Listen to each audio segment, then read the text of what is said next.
Welcome one, welcome all to your beautiful program on this beautiful and lovely Sunday morning. And we thank you all for giving us access into your houses, on your phones, wherever you are on the face of Africa. Ujambo, Salama, Sanbonani, habari za Jone, Ndayando, Sialocha, Shamukwai, Ndewo in Nigeria. Wherever you are on the African continent, our program, Sankofa, is specifically designed for Bantu, people of the skin. Finding our roots, finding our genesis, finding the areas of common interest. Where do we come from as a nation? Where are we today? And where are we going? And Sankofa, we're looking backwards and we want to see the future. And I would not find a better guest again for you today. Part two, with the Honorable His Majesty King Bhungane III. And our program for today will be taking a rather interesting turn because many of us in our homes, we build up homes through marriages. We make children through marriages. Let me state it right on top of the program. There's nothing called an illegitimate child because every child has a husband, has a father. Every child has a mother. The illegitimate people are the parents who are getting involved in an act that is legitimate. You cannot tell me that a child comes out illegitimate. So there are no illegitimate children. They are illegitimate parents. And many of us through marriages have defiled themselves. You have slept with people, engaged in sexual activity with people, produced children in those activities. Even sometimes when you want to get married, you think you are getting married because you have signed a small little contract from the magistrate court. Of what value is that? How is it? How was it? How will it be for the greater African people as far as marriage is concerned?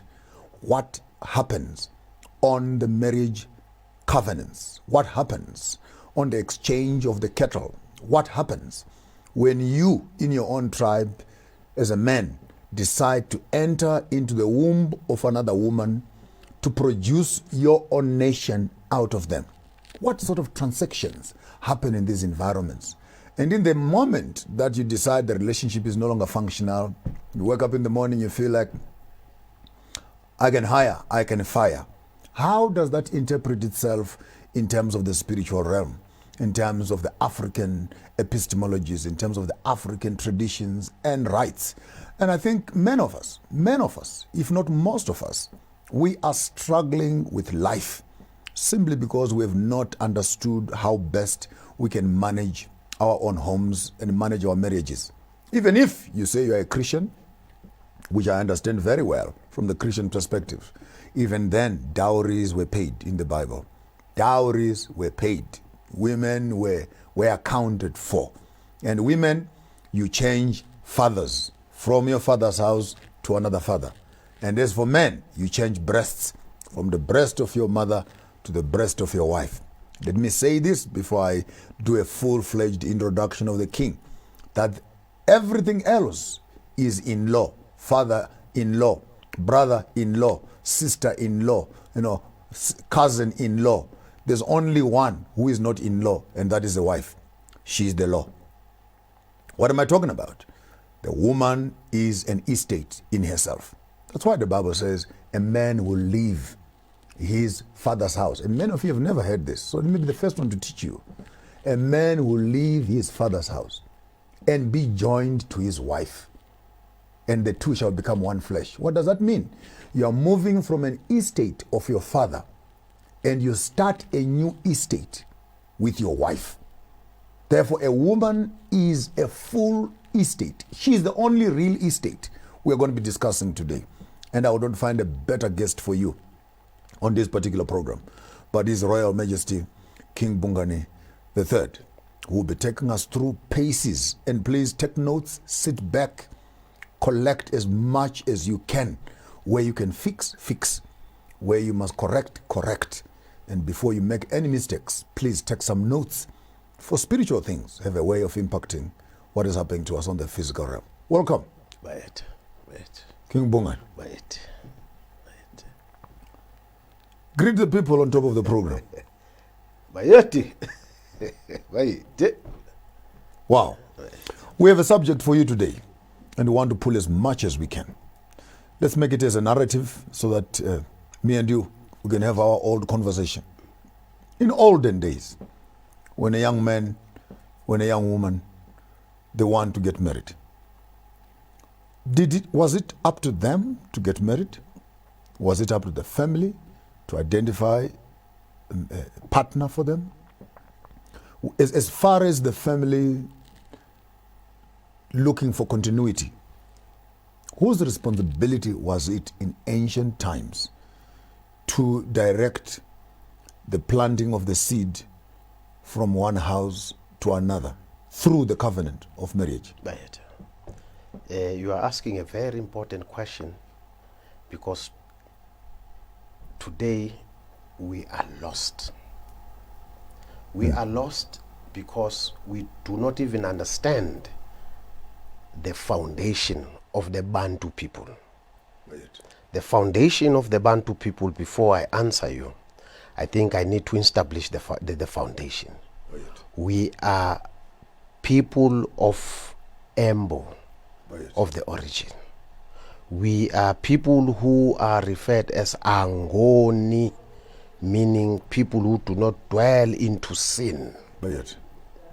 And as we are talking about people who do not dwell into sin, then there is a culture, there is a tradition, there is a custom that guides us as the people who are not sinners or who do not dwell into sin, the people of Embo, from the cradle of humankind, who are Bantu people. That culture, that customs, that traditions, it commands us to understand that the passage of marriage should be followed in this particular manner. One, that if you are to marry as a male, you have to marry a woman, you must understand that you are guided by the following foundation that I've just made mention of. But it is not upon you to decide when you see a woman passing, then you say, this is going to be my wife. It is not upon you. In the ancient times or days, what used to happen when a child is born, a male child or a female child on the other side, specifically a male child, the family already knows that they have a boy into their midst. What they will do, they will start gathering kettles in terms of wealth to prepare him, so that when he has to marry, they know that he is not going to suffer where he's going. Two, before this boy leaps that stage of puberty, they know that they will have to find out at a tender age to say which girl or a woman who's going to be his wife. They will go and consult to the seers to check families that they thought of to be part of the people that are going to form that partnership in terms of family relations, in terms of marriage. They will go and check if those people did not dwell into sin. Very important. I will repeat that they go and check. They don't go and check to say no 1 2 3. They go and check if that family did not dwell into sin. There are no curses. There are no curses in that family. They've never killed anybody, or they were not part of the witches, or all those things. So that when they lead their child to be marrying that particular girl, they know that there are no curses into that new family that they are putting together. If they did find out, what they will do, they will then send a delegation to that particular family to go and ask what we would refer as a relationship, or ubuhlobo, or what we would call not marriage. You register your interest. Yes. So that is the first process. And that first process. And how old is the boy? The boy is still young, still small boy. Parents are already. Absolutely. Already they have prepared for this young boy. And even the girl also. Absolutely. They've already prepared where she's going. Absolutely. So is it correct, therefore, to say in ancient times, marriages were arranged marriages? Absolutely. They knew why they have to do that. If you can see today, I'll go back to the ancient time. If you can see today how marriages are. We meet in parties. Absolutely. They are finished. We meet in discourse. Yes. But what we need we meet on Facebook. Absolutely. Yeah. But if we can build this foundation so that people understand why we are saying these marriages are a shamble today. Let me go back again. Take your time. Then they go to this family. Then they then ask for the hand in marriage of that girl. Then what they do, they leave certain assets to show commitment to a deposit. You would call it a deposit. Yeah, absolutely. I'm speaking to my young people. Yes, yeah. yes. They will leave something to this family to show commitment, to say we are committed that your child would end up being married to our child. That is what we would refer as ukucela. Ukucela, to ask for the hand in marriage. That does not mean that young girl, she is married already. No. So initially what I'm hearing you saying is that before even the children are grown up, yes, the parents get engaged. Absolutely. The families get engaged. They build that relationship from that foundation. I want us to sit on that, because there is some gold right there. Yes. That you are still 3, 5, 7 years old. Yes. And there's already an engagement party. Yes. That has taken place, and the engagement is at a family level. At the family. If they have found out that there's no curse in that family. So a research has been done. Absolutely. We are sure. Yes. This is what we want. Then they engage. Then the family is engaged. So the engagement concept, which we are now using when our boys and girls, with a ring, they put a small little ring on there. Nothing. It's my engagement ring. It means nothing. It means nothing. Because the real engagement is the one that first family. Absolutely. Family comes together and agree to say, we will then be preparing for amalobolo. That engagement does not mean amalobolo. Absolutely. It's just to say. And in most cases, you'd find out, in monetary value today, it will come to about 10, 15,000 rand. It was a proper 20,000 rand. It was a proper thing. It depends with the family's wealth. It could be 100,000. Could be that 100 or 200,000, whatever, does not mean that you have lobolat that girl. No. But what I like about what you're saying is when one family comes into another family and they declare their interest, now the responsibility of the family that has accepted the engagement is now to understand that we are no longer bringing up our child. That's true. We are bringing this child up to go and fit into that family. Absolutely. So the whole training and the whole orientation of the baby that is growing up, you already grow up being educated and being trained. So being trained, absolutely. So I think people. I want us to take a small little break. Just here. I think we've done our first 15 minutes. The first thing important, before you can engage with a woman, before you can get engaged with your boyfriend, I think it's important. What we are saying, you need a family consultation. Engagement must be firstly at a family level before the two of you can get involved. And I think we're going to have a good time today. Hang around with us. Don't go anywhere. Park, cancel some appointments. Don't move that remote from your hands. Just sit there. Let's go through this session. It might save you lots of problems and chaoses that are pending on the wings of your own life. We'll be back with you right after the break.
Welcome back. Welcome back. We're here sitting with King Bhungane III, going through the rites of marriage. Just before we left, so what do you think is a problem with this issue of our modern girls and boys engaging each other? It is a sin, because this young girl that you have penetrated without the permission of the gods, without the permission of the parents, because this child, before she is born, the parents will be told by the seers to say, this is the child who came on earth for a certain reason. You deceive this young child, and then you tell her lies, then you engage with her sexually, then you come with a ring. Don't you see that you have already committed a sin? Don't you see that you have already sinned against God? You violated. You violated, because you penetrated without the permission of the gods and of the parents. So that is the sin that you have carried the rest of your life. That's why anything that you'll do, because after penetrating this young girl, you lie about that ring. After that, you go and look for another one who's more caviar than the other one. What happens to that? You say, no, I don't want this one. I want the other one. Now you have left a sin behind. You have left another biggest sin of a child in that umbilical cord of that woman. Then you look for another greener pastures. Don't you think that your life is going to be a mess? You are a sinner. We are on. Yes. Thus we said, we are people who do not dwell into sin. Okay. Take me through, maybe we would do another program on the rites of passage. Right. But let's just take a small little leap. Yes. Now the boy is 7 years old. Absolutely. Or 8 years old. As they are growing up, what are some of the basic key things that would happen on the baby girl and on the baby boy to prepare them for the marriage that was pending? The young boy, I'll start from the side of the boy. The boy becomes now the custody of the father. The father then teaches the boy the traditions, the culture, things, how they are done in the family. Same applies on the other side. They groom both on different sides to become what they are supposed to become in future. Today, that does not happen. Our children, they grow up, they think they have amadlozi, they think they are old enough to marry without even understanding their culture and traditions. When you ask a young boy at this age today, what is your surname? He would say, I am for an example, you can just choose any surname. Ngubeni. Then you ask him, Zitini Tagazelo, what are the praises of Ngubeni? He does not know. He will tell you, no, I don't know. Then it simply means that boy was not trained. Same applies on the other side. You understand? Now these are traditions, cultures, customs that are being taught to this on both sides, so that when they come together at a certain age, when he reaches pubation, to go for an initiation, rise of passage. Absolutely. The same applies on the other side of the girl. They are now both told by the parents, you should not be surprised. Remember, when they were young, they will make them to play together so that they get used to each other. Without telling them. Without telling them. Yeah. When they reach a certain age, they are now told to say, do not be surprised. This is going to be your wife. So now the wife is introduced. The boy has been prepared. The boy will never argue, because he knows that the choice of the parents is the choice of the gods. And it comes to the history. Absolutely. It comes to history. You are not just saying this is your wife or this is your husband, but because they know why. Years of research. Absolutely, years of research. Then when that boy is now ready to be accepting this woman as a wife, then they move to they leap to another stage. That stage is the stage that we would refer in South Africa or in Southern Africa as amalobolo. To pay a dowry. But what is meant by lobola? Take us through. Lobola, if you break maybe before we go to lobola, yes. I don't want us to miss this juicy part of the dating part or the courtship. Because I think many of our young people right now are caught up in the dating. Yes. What in the olden days? No, never dated. How did it used to happen? As I said, this child would be there, the child would be other side. They'll just play together. But there's no dating. There's no why they want them to, so that they get used to each other. But they don't tell them that this is your wife or this is your husband. At a certain age, because they know each other, it will be easy when the announcement is made. She will say or he will say, oh, okay, because I am closer to her. Then it moves. The dating issue never worked. So it would even happen in some certain instances. Will it happen in some certain instances that both families would actually allow their child to visit the other family and visit the other families at a neutral level as a visitor, rather without necessarily getting? Some now try it now, but I'm talking about the ancient time. Yeah. Now they try to say, I want you to get used to Kamugelo. Because the other side, they saw a potential at this side, so that this Kamugelo get used to this particular family, so that they build a friendship. But in the ancient days, in the ancient days, it will be prepared in that particular manner. We just meet on festivals. No, that's wrong. I'm saying we would just meet, the kids would just meet on community environments and nothing personal. Absolutely. Take us through Malobolo. Then remember, this is the child that when that process, let me talk about the process of Lobola first, the dowry.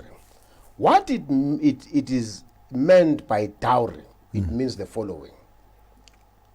The family will then come back to that particular family and say, as we came to ask for permission to marry your daughter, we are now here, we are now ready to deliver what we have said we will deliver, and our commitment, it is now going to be shown today. Then the family will then tell them, this is the procedure of our traditions this side.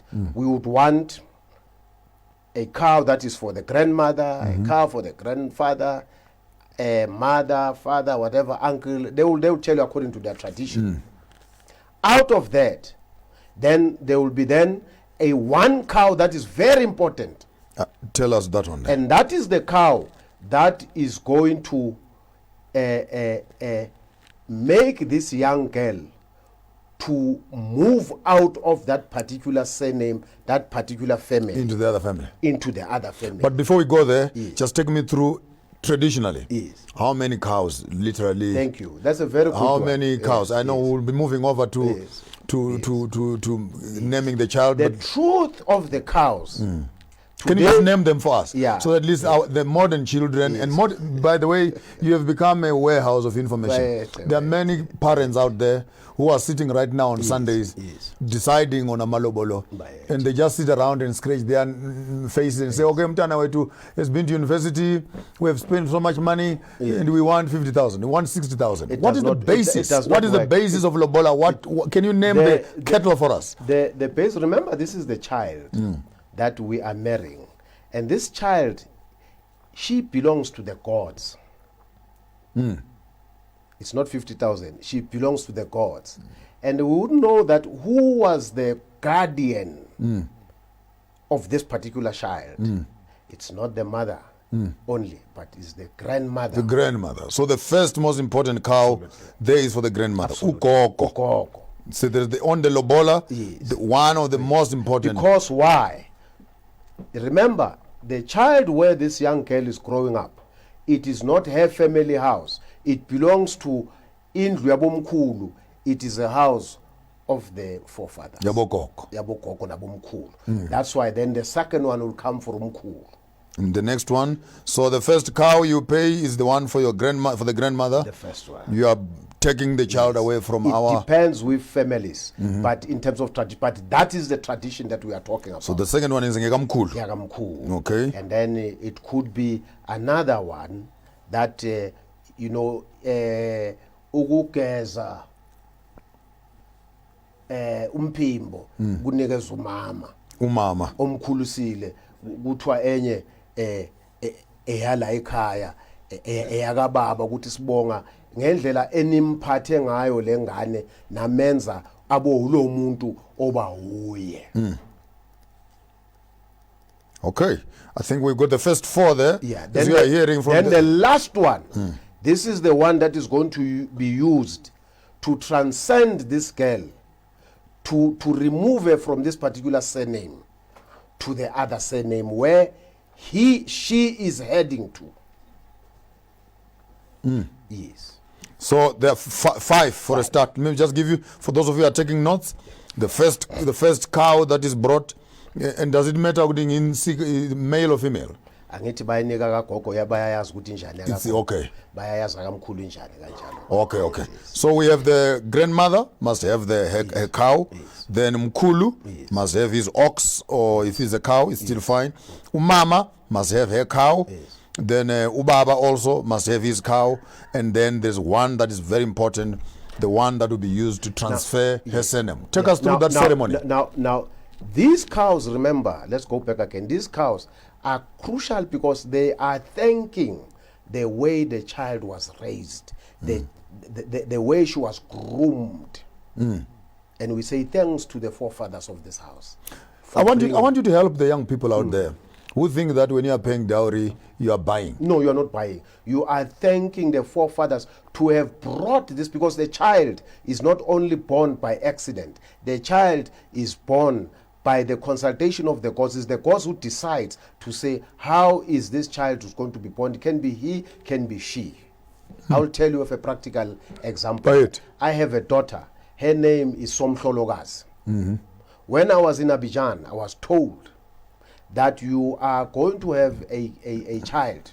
This old man was talking to me. Do not be surprised about the color of hair. This is going to be a young girl. Her name is supposed to be Somhlologazi. I am coming back on earth to come and finish what I did not finish in the past. Please do the following rituals for me. My name is Somhlologazi. Now, that simply means every child, he or she is commanded by the forefathers. The forefathers knew why they brought her or him on the earth. Thus I said, you decide to come and bring a ring from nowhere. You then enter the space that is sacred without the permission of the forefathers. Because by giving these cows, you are saying to those forefathers, we are now seeking permission By it. to take this child to be part of our family By it. on the other side. It's not paying, but it's seeking permission from the forefathers to say, we are committing, and by committing, we are saying, with this little token, we are then asking this child to be our side. This is what we called amalobolo. So amalobolo is literally families marrying each other. Absolutely. It's not. I can hear from the conversation so far, in as much as the object of conversation are the two that are getting married. Absolutely, But there's much more happening. Absolutely. Because what happens there, if I am Kize, I have married in the family of Bengu, the children that are going to be coming, they will know that no one must marry again from the Bengus. Because it's one family. We are now one family. We are one family. In the family that they have not married, they know that they do not play in the space of the Bengus, because the Bengus are our family. We are already part of one We are family. already part of one another. That's why it's very important that we are building. I'm trying to agree with you to say we are now building relationships. These are surnames coming together as one. The cementing of families. Absolutely. That's what it is. And I hope our young people can learn out there that if you can get your mother-in-law and your fathers-in-laws agreeing before even the marriage, I think half of the battles that men of our young people are fighting right now between mothers-in-laws and daughters-in-law would be solved long time ago, because your mother-in-law is the one who selected you. Absolutely. Before you even came into the space. Yes. And I think that's something very, very fundamental that you are raising right there. Take us through the ceremony of the young girl.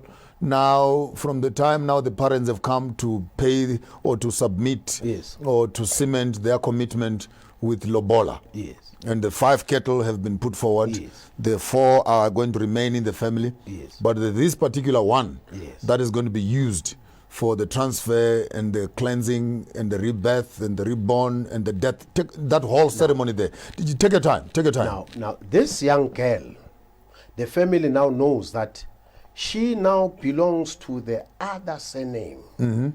What they do, they take this cattle into the kraal. Why the kraal? In the ancient days, we used to bury in the kraal.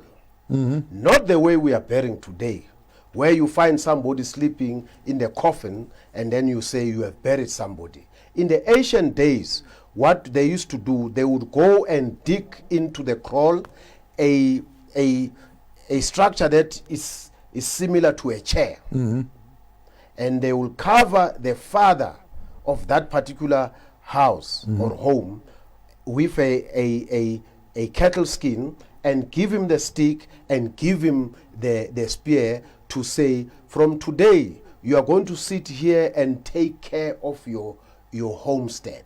You are not going to sleep, but you are going to be protecting your homestead from the witches, from the wrong people who are entering this place. From the kraal. From the kraal. And then what they do, they extend the kraal. Then after they've done that, they then close that particular grave in a particular manner, and then they extend, then they put back the cattle into the kraal, and then the cattle will then level the sand. So that's why a child, whenever things are being done traditionally, they go to the kraal, because in the kraal there are those forefathers who are there in that kraal.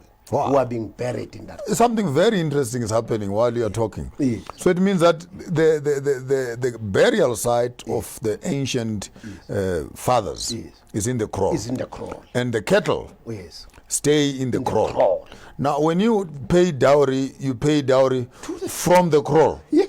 So basically, cattle are spiritual. Are spiritual, because remember the other side, where the girl comes they from. Also have their own kraal there. Where the boy comes from also. Because they took the cattle from the kraal and they gave it to the other family. The other family would put them where? Into the kraal and say to the forefathers of that particular kraal, this is what they have done today. So it's bringing kraals together. Absolutely. This is what they have done. The family of Bhungane, they came to us to commit with this particular kettles. Then they state them, and then they say these are the kettles that they've committed, and then they are put into the kraal. Something very exciting is happening in my mind. No wonder we want to smile like a Bhungane. We are busy conversing here how the boy and girl are going to start making children, but in my mind I'm actually looking at it from the wealth base. Absolutely. That you have taken your cattle to the other kraal. Yes. The cattle are also going to start breeding. Yes. And the growing wealth on the other side. And be blessed. And the mixing of the spirits, the joining of the homes becomes a basis. The spiritual wealth in the kraal manifests itself in the fruitfulness within the wow. So that cattle that you asked me about, that one cow, what they do, they go to their cattle, the site of the girl, and say, as you know, that the Bengus were here. Yes.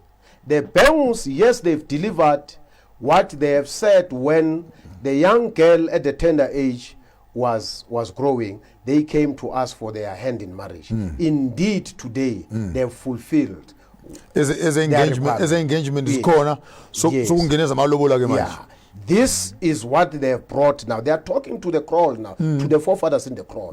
Now, we are planning a day where we will now be releasing this young girl to go from this kraal to the other family of the Bhunganes. I don't want us to lose the concept of the kraal. Yes.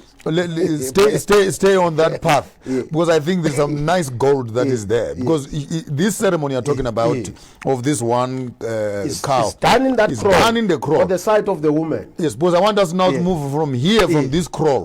Where are we moving to? To the other home. Yeah, to the other home. But now what they do... Let's do the ceremony first here. Yeah, now from the side of the woman. Yes. They then inform those from the side of the male, of the boy, to say, in this particular day, we then agree to say, we will bring the young girl to your side. Yes. Then what they do in that, they then slaughter that cow. Here, at their mother's house. Yeah, the young girl's side. And then the uncles, together with the family that side, they then talk to the ancestors who are in that kraal to say, from today, we are now removing the surname of the Bengus from this young child. She is now going to assume a new identity and a new surname. Wow. Itwani lenkonzo. What is the name of this ceremony? Ngesintu kuthiwa uyabulawa lo mntwana. So a girl This must girl. be killed. Absolutely. That's why bathi amalobola. Bola, rot. Yes. She then rot into what Dead, she was. Then she killed. then risen anew. In the new home. In the new- This is some heavy things here. Some heavy things right there. So a girl must actually firstly die Absolutely. in her father's Spiritually. house. Yes, I'm with you. Yes. In her father's house. Yes. What is her relationship now with his father after she has left? She's totally detached from, because they have to deliver her to the side of the boy. Take me through. They then go early in the morning. They then stand outside and start shouting, Nina Bhungane. Ibambe lapha Bhungane. We'll be back right after the break. Nina awaka Bhungane. The girl has died in her father's house. We're now transporting her to the new space where she must start her new life. We'll be back right after the break as we are unearthing, unpacking ancient traditions in terms of marriage here on your program, Sankofa. We'll be right back. The coronavirus outbreak. Experience the extraordinary. Tremendous waste and tremendous fraud. Mexico is, in fact, you will soon find out. It is a day to celebrate. We don't approve at all what's going on. Well, I don't know if it's necessarily unusual. Challenge your ordinary. Not only the government, the municipality here has had no plan. Experience the extraordinary with Starsat. Experience the extraordinary. Feeling is there that you're doing something special. Have you lost it? Move!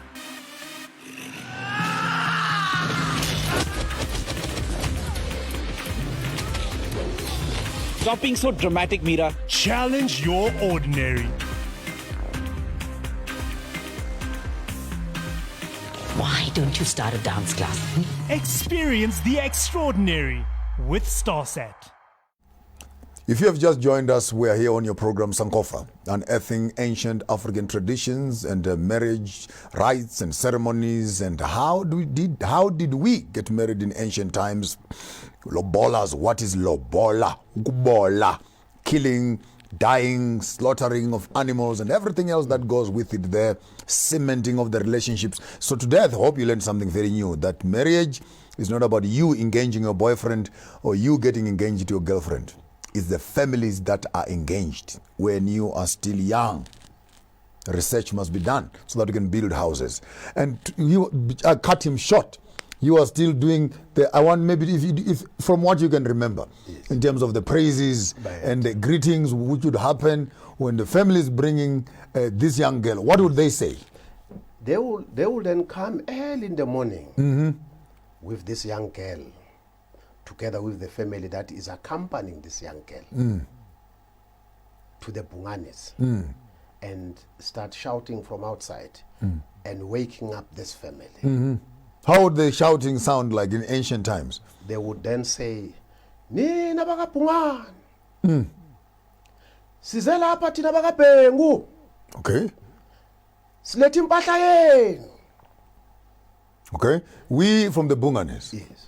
We are coming here to the Bengus. Yes. From the Bengus. Yes. We have brought your thing. Because she does not have any identity now. Remember, Okay. they've killed her. Okay. She has been lobola. She has bollard on that Absolutely. side. She has died. With that particular cattle, that cow. Her now she surname- does not have an identity. Her surname is dead on that side. Absolutely. So she comes here It actually. cannot be said that we have brought Sibuye something from the nentombi Bhengu. Yes. Sibuye nentombi zodwa. The name was killed, the surname was killed. Come on. She does not exist anymore. It is upon the Bhunganes now to revive her by giving her a new name and a surname. Wow. Wow. That's a mic dropper right there. In media, we say drop the mic. By it. Drop the mic. Then the Bhunganes will then send a particular delegation to go and receive her. Who are those in that delegation? Come on now. Is the women of this particular homestead. To take her, because whilst they were doing that on the other side, we were doing it on the other side. What did we do? We slaughtered a cow. This cow that we have slaughtered, it is a cow that we were informing the ancestors in our crawl. Someone is coming.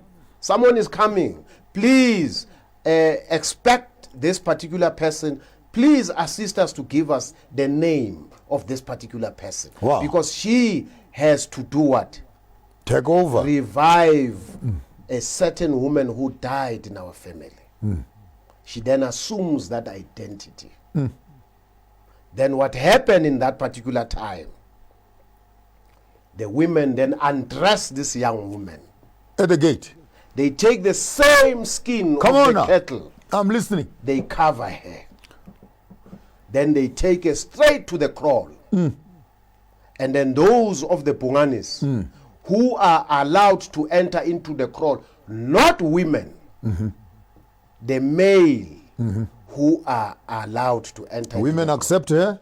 They and, then and deliver dress her. Yes. And then they deliver her to the men. Yes. Then the women, then they watch from outside the kraal. The men go inside. When I mean watching, not standing, but ukbeka macansi. Then they sit and watch the ceremony. Then the male then deliver this young child to the ancestors and say, nangu ke usibanibani okuthiwa wakabhengu namhlanje sizomvusa siyamvusa simnikeza igama simnikeza nesibongo sala ekhaya. Then they pour gall onto her of the same cow that they had killed. Absolutely. Then inyongo yakona, which is the gall, is poured on. But whose responsibility was it to come up with a name? Or they would dream, or no, they would dream. Somebody in the family. I think you're asking a very important question. Today, we've got families where anybody can just go Msamo, he wants to burn the essence to call Impep. Not everybody is permitted to do so. There is a person that is appointed in the family who does that. There's a person in the family who speaks to the ancestors. Not any Tom, Dick, and Harry. And the hairy ones, yeah. Absolutely. Not anybody who does that. There's a that person is the one who then says, I have come to you in this particular day, and today indeed what I have told you is happening. This is the young girl that we have spoken about. That is the person who's doing that ceremony. And say, please assist me to confirm, to reconfirm the name you have given me. Do you agree to it? A sign will happen. And then they then pour the gall. Then after they poured the gall, Inyongo, then this girl would then be taken back to those women.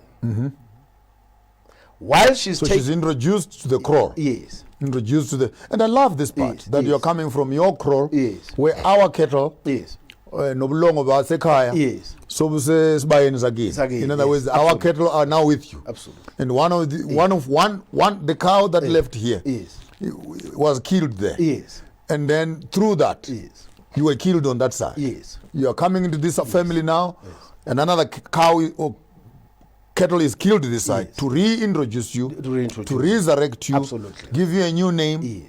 The women accept you. The fathers name you at the kraal, and then they hand you over to the old women. Now remember, as they pour that gall onto you, what are they saying? They are talking to the ancestors to say, this is now the child of this family.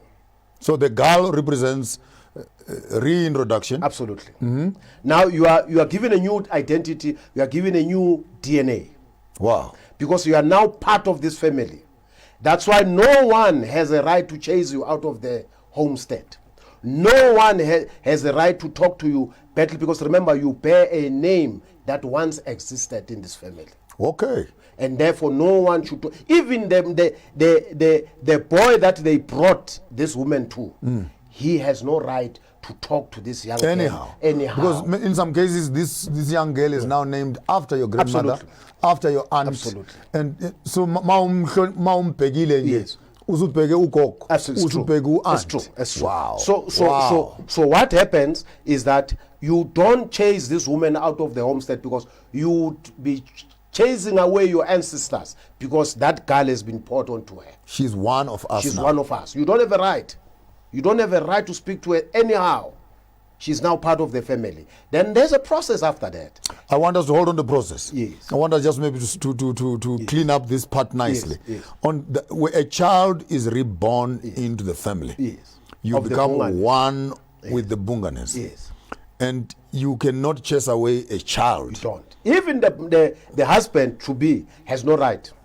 That's, for me, that's quite deep. Yeah, you don't have no because right. many of us right now, many of our young boys and girls think they can walk into families and walk out of families. Absolutely. You don't walk out. And you don't walk out because if you do so, you would have chased away your ancestors. That's why in tradition or traditionally, if she has done wrong, the family has concluded that she behaved so terribly to the extent that we have tried to talk to her, she does not want to listen. What they do, they build a house in the homestead, but far from that particular husband. And that husband is told never to touch this woman anymore. But she's part of the family. When you chase her, you chase away your ancestors. She will go when she wants to go. If she goes on her own, then the ancestors will remain. But if you pronounce it to say, hamba like I, it is a disaster that no one would ever fix it again. Wow. Ladies and gentlemen, it's going to get heated. Is it getting heated up here? I don't know if I'm the only one enjoying this conversation because of my love for African culture and love for African history. And many of us young boys and girls who are growing up in cities, we think that because we can tweet, we can flicks, we can Instagram, and we can tweet, you think you know everything. And you think that running around, getting yourself drunk in town, having girlfriends and boyfriends, switching them around is a playground. I think what we are learning today is something much more, much deeper that is happening. You will end up in witchcraft, trying to fix the problems of negligence. We'll be back with you right after the break on top of the program to be unpacking this issue and these subjects around marriage, dowries, and how did we in the ancient times multiply, marry each other to build new families. My guest today is King Bhungane III, and we are still going to be unpacking. We'll be back right after the break.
Hello. Being a legal practitioner in South Africa in these challenging times demands lawyers that will help clients beyond legal issues. The ever-changing demands in commerce and tourism require lawyers who have sound and clear business and commercial knowledge, and that's where MB Chavangu Incorporated comes in. Our business, mining, tourism, health, labor, and economic knowledge encapsulated with law and litigation experience gives us an advantage in the legal sphere. Our experience in assisting businesses, government, and various industries with their needs puts us amongst the many progressive and striving law firms in South Africa. Now, to contact our attorneys for assistance with any of the mentioned fields and others, please call us on 012-341-4187 or send us an email on admin@chabangu.co.za. MB Chabangu Incorporated, where problems meet solutions.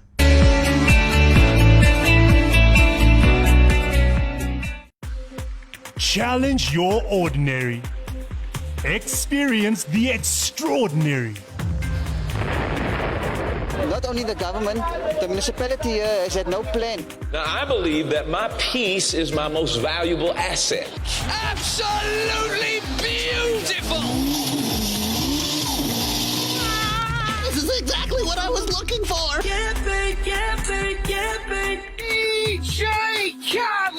It is a day to celebrate. We're ready for action. I like it when it's nice and soft. Yeah, that is nice. How was it like growing up in Nigeria? Yes, sir, you know what it is. Feeling is there that, you're doing something special. Stop being so dramatic, Mira. You should just be what you want to be.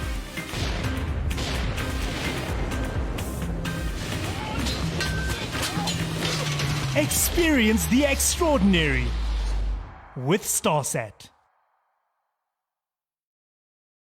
From rural to urban, we bring you local and international sport.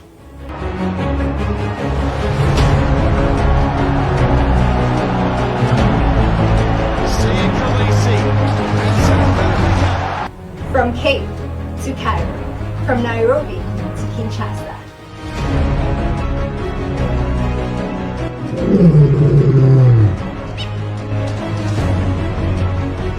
As we stand out amongst the rest. And we are here to inspire you. From the Horn of Africa to the Equator's indigenous people. Galaxy Universal Network. Abapenyi bezindaba nezintatheli ezingesabilutho. Bila woga, upendeleo, hatuogopi chochote. Channel 500 on StarSat. This is Galaxy Universal Network. The coronavirus outbreak. Experience the extraordinary. Tremendous waste and tremendous fraud. Mexico is, in fact, you will soon find out. It is a day to celebrate. We don't approve at all what's going on. Well, I don't know if it's necessarily unusual. Challenge your ordinary. Not only the government, the municipality here has had no plan. Experience the extraordinary with StarSat. Experience the extraordinary. Feeling is there that, you're doing something special. Have you lost it? Move!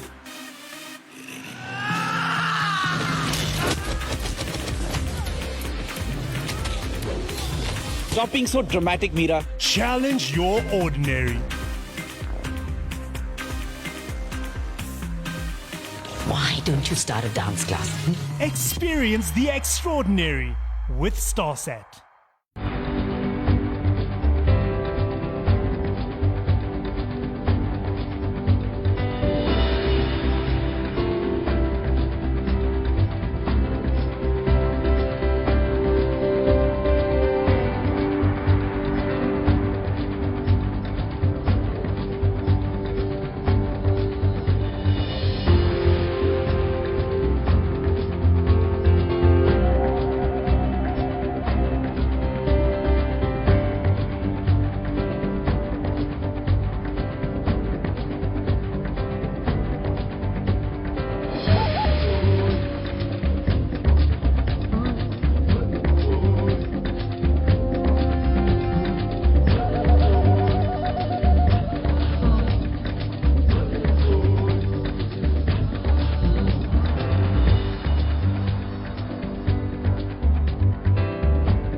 Your program is Sankofa. Your host here is Maponga J, taking you through the ancient times, digging and unearthing our own narratives as African people. And with us in the studio today is King Bhungane III, who is taking us through the ancient traditions of marriage rites.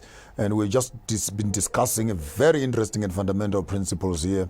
How the girl is killed, not killing physically, but how a girl is killed from her mother's house, and she's now reborn in her new family. Just before the break, you were taking us through the ceremony where kutelwa inyongo. Yes. And you were explaining kuti inyongo imele ini. Yes. Now, what does it represent? Now, the girl, it is a connection between the living and the ancestors. So that's, because remember, those cattle, they live in that kraal.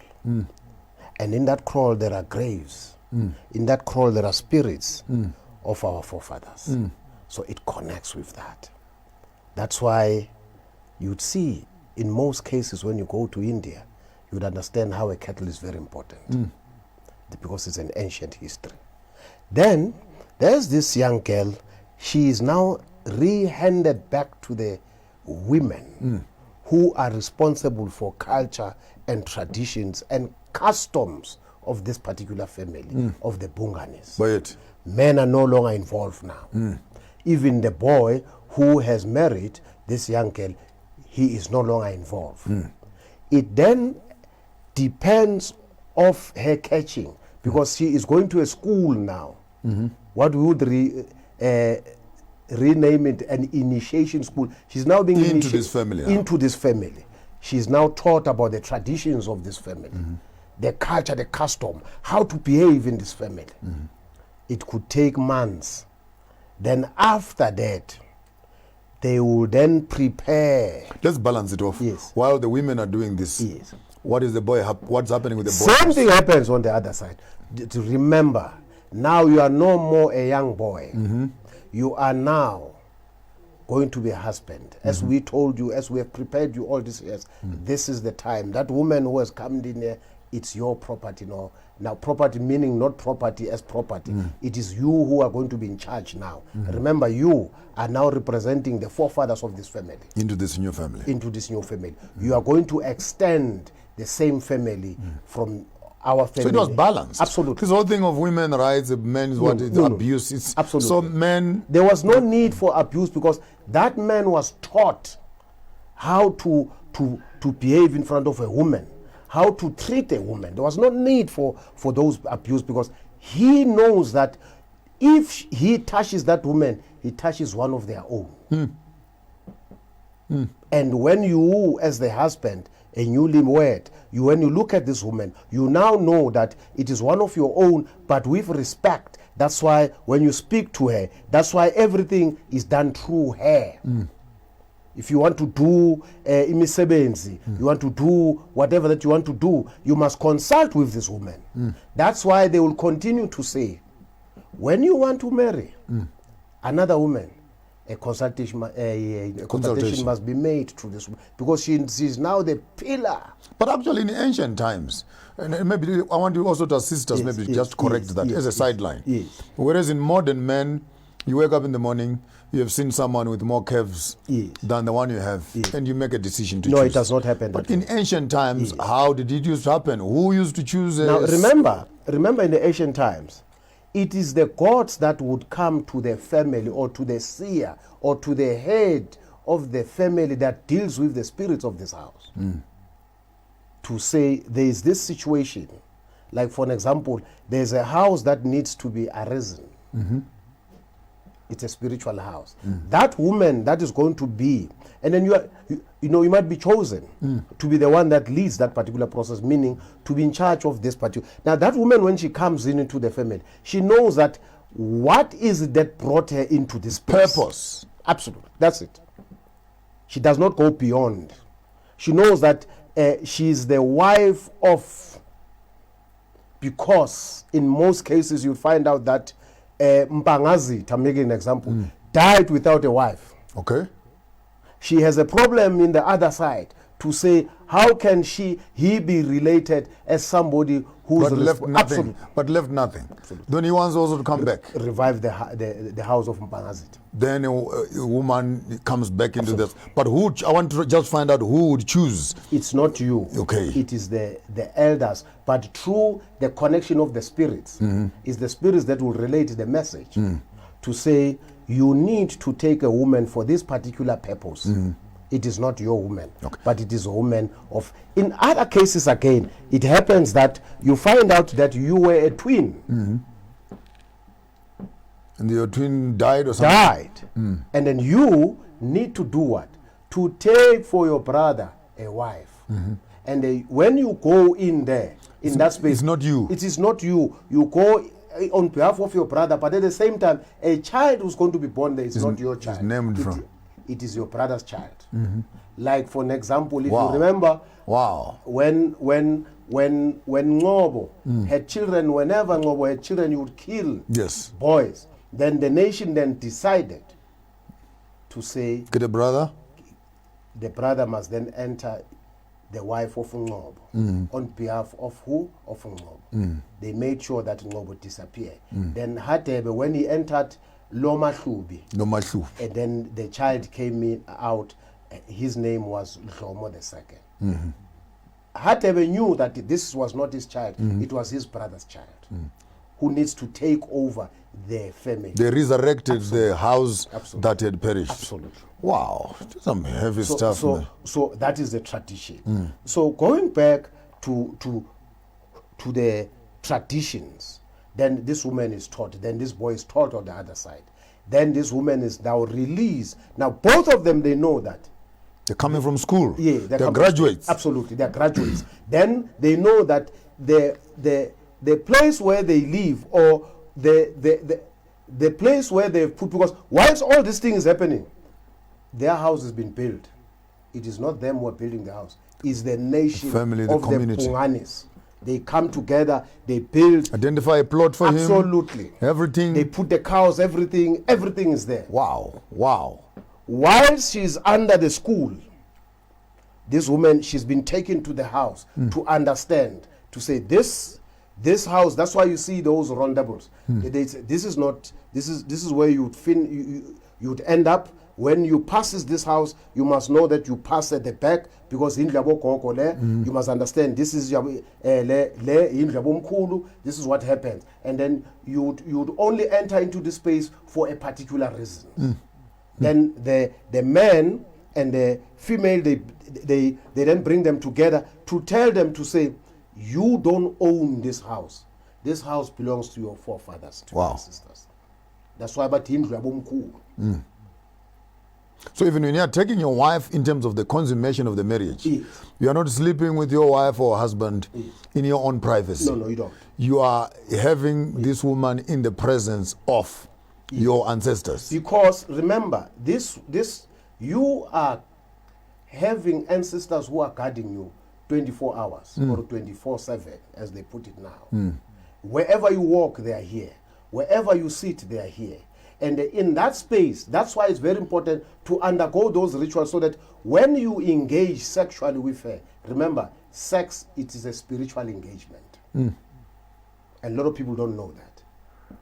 Sex, it's a spiritual engagement. That's why you need to make sure that you follow all these processes. After engaging on those processes, then your ancestors, they come into that space. And then when you are to engage your wife spiritually, what do? You go to the umsamo. Prepare yourself. And say, so umsamo na kwa gogo. Yeah, you say, bo gogo na bomkulu. Do not be surprised. Tonight, I want to engage spiritually with my wife. Okay. They will say, okay. Then they know if those warriors, they will be outside. And then what will happen? They know that when you are done, spiritually again, when you slept with your wife, what do you do? When you are done, you go and cleanse yourself. You don't sleep after finishing. You go and cleanse yourself spiritually, so that with water, so that they are able to come and talk to you in your dreams. Wow. It's getting heavy now. So you go and report that I'm going to enter. Absolutely. And after you enter, you come back and you must go through a cleansing process. Absolutely. Then you cleanse. By then, once you are reporting, you then ask for their goodness. You ask for their blessing so that they must give you a child. Because what do we do today? We just sleep for fun with women. My word. In the ancient times, we go and buy tablets. Yes, to sleep with our women. Yes. Yeah. In the ancient times, you never slept with a woman just for fun. You slept for a purpose. She knew also that she was there for a purpose. That's why today we are able to abuse our women. That's why we are able to abuse our women today. Because we don't have an understanding. We don't have an understanding. How do we engage with these women? Because these are the people who carries you for 9 months. These are the people that give back to you who are having this thing that you don't have as a male. It is called the embryo. Very important. Embryo. The embryo.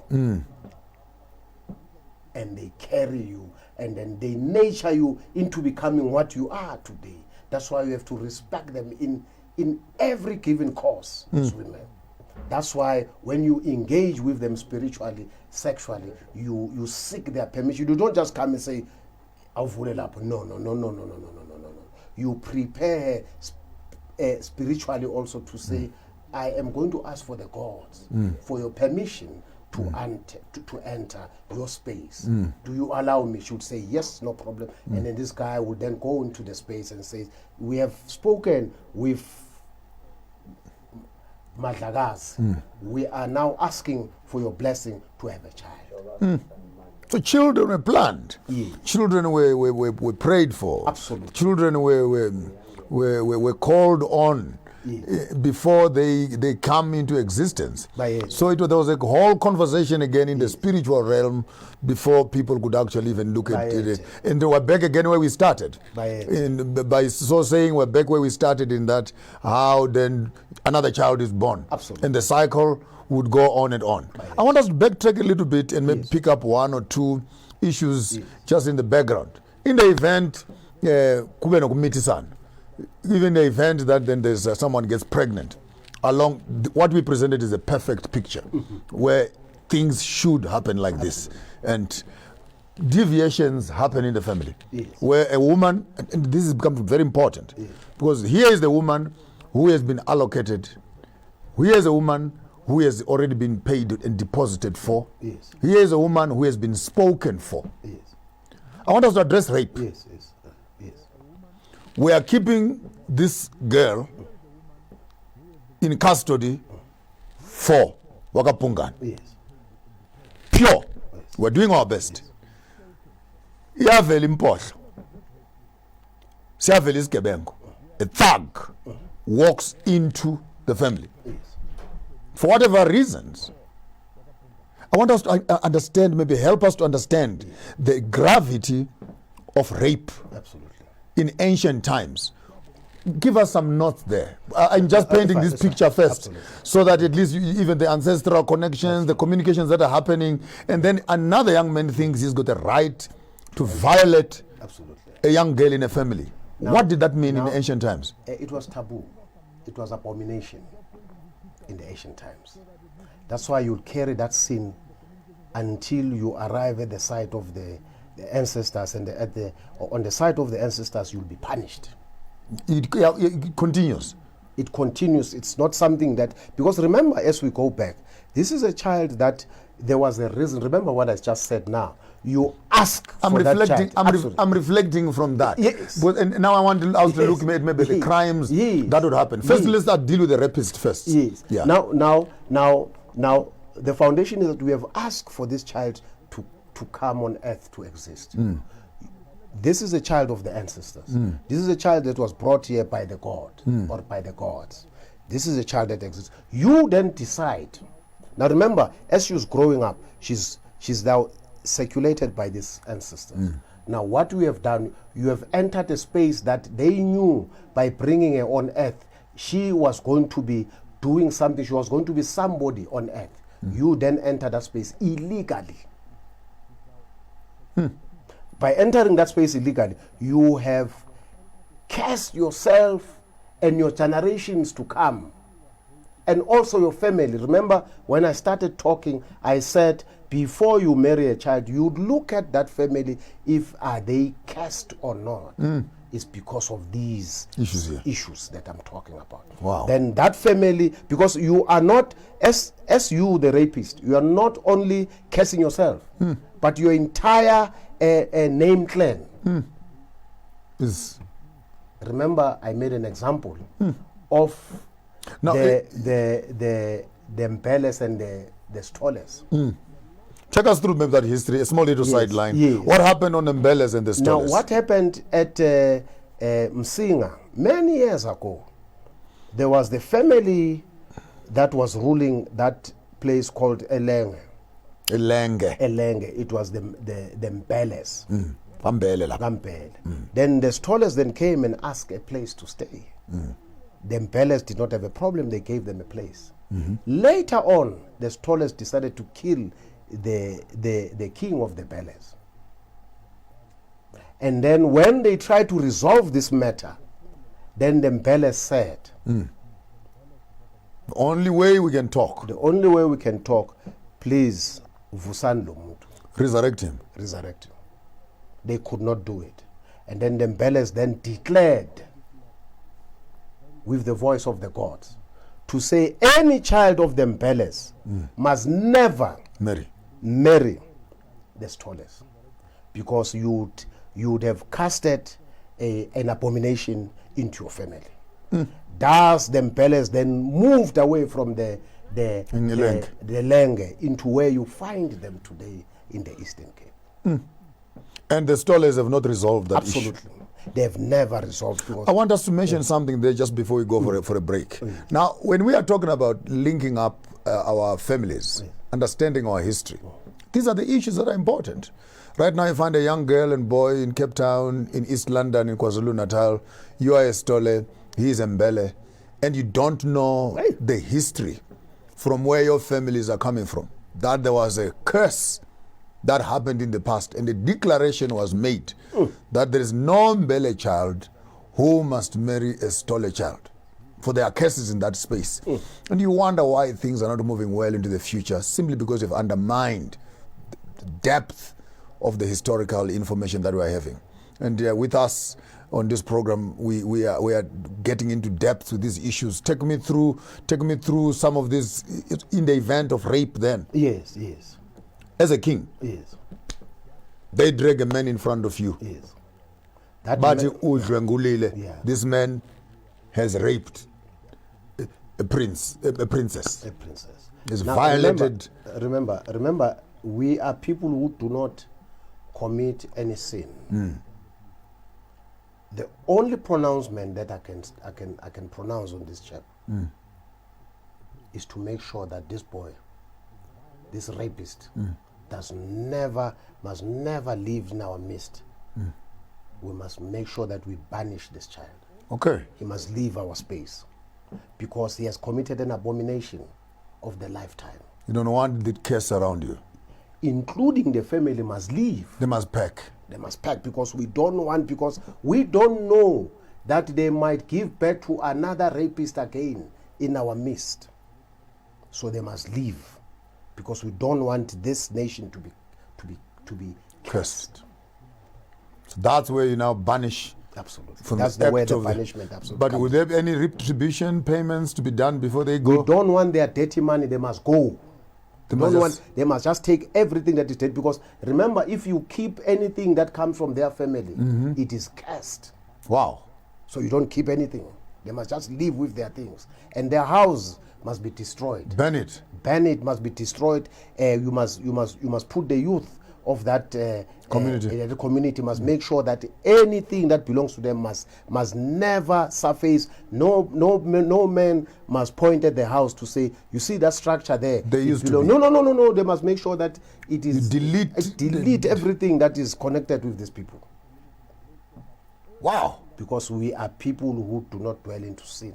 Because, Chief, what you are saying, Nkosiame, what I think we are missing, even as a democratic country and as modern Africans, it is the resolute and the purity of indigenous African governance systems, and how we dealt with crime to a level where we every family, therefore, when you notice that your son is beginning to move in the wrong direction, the impact and the ramifications of that crime would go throughout the whole family. That's true. It costed the entire family.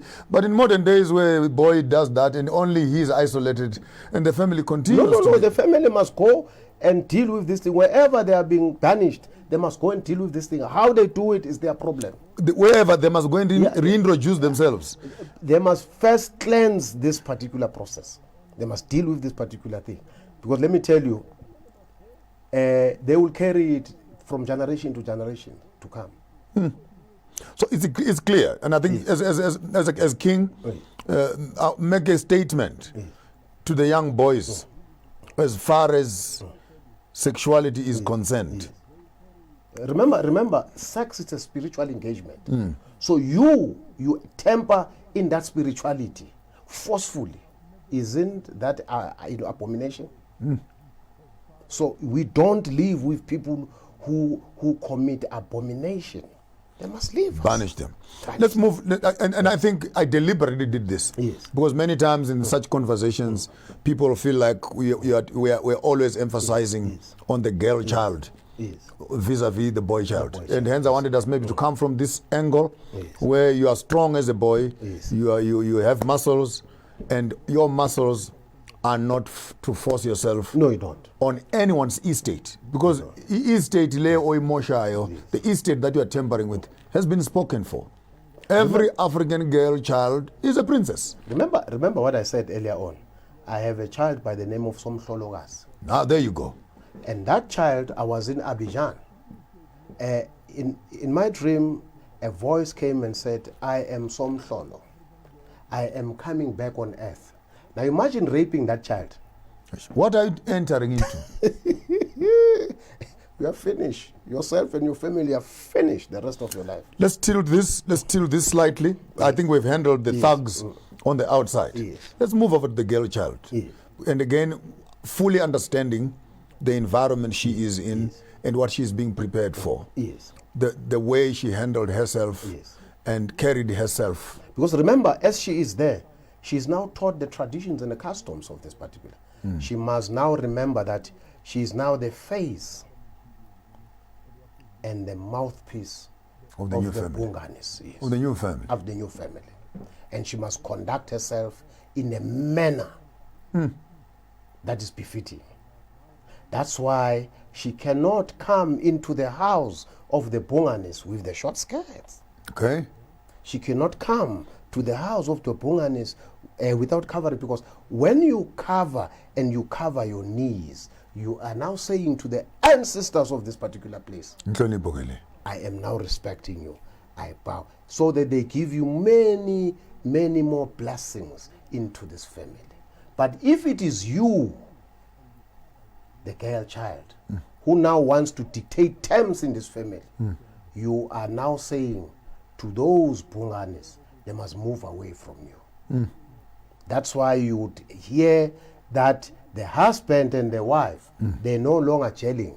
They are fighting every day because the ancestors, now what is happening is the conflict of the absolute conflict of, of the spirits. It's a conflict of the spirits. It is a war now. Now, another thing, when you are now being poured by this girl into this family, you are now taught to say, you are not the one that has a right to go and speak on behalf of these children. Today, we've got women who want to talk on behalf of their children. Uma izinto zingalunganga. Bashisa impepha. Uyishisa kabani impepha? Take me through that one quickly. Because we know that in this family where you are being introduced, there's someone who deals with these factors. Why it is you taking power to yourself? Absolutely, because these ancestors, they have a structure, they have a hierarchy, and then when you are now usurping power. Sort of. Yes, you are now talking to them when they stand up, because when you say Bhungane kamakhulukhulu Dlube zamile mthoni nona kaSothondosa, when abamthimkhulu, they then come back, they say somebody's calling us. Then who's calling? That is the person. Then they arrive, who is this person? As Muslim. As Muslim. Then she says, hi Nazinga, but who are you? We know the children, but we don't know you. We don't know you. You, who? Then somebody says, no, is that one that was brought? They said, no, she does not have authority.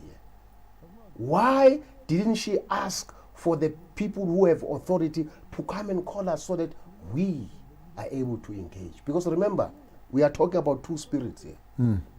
We are talking about the Makehla, we are talking about the Magogos.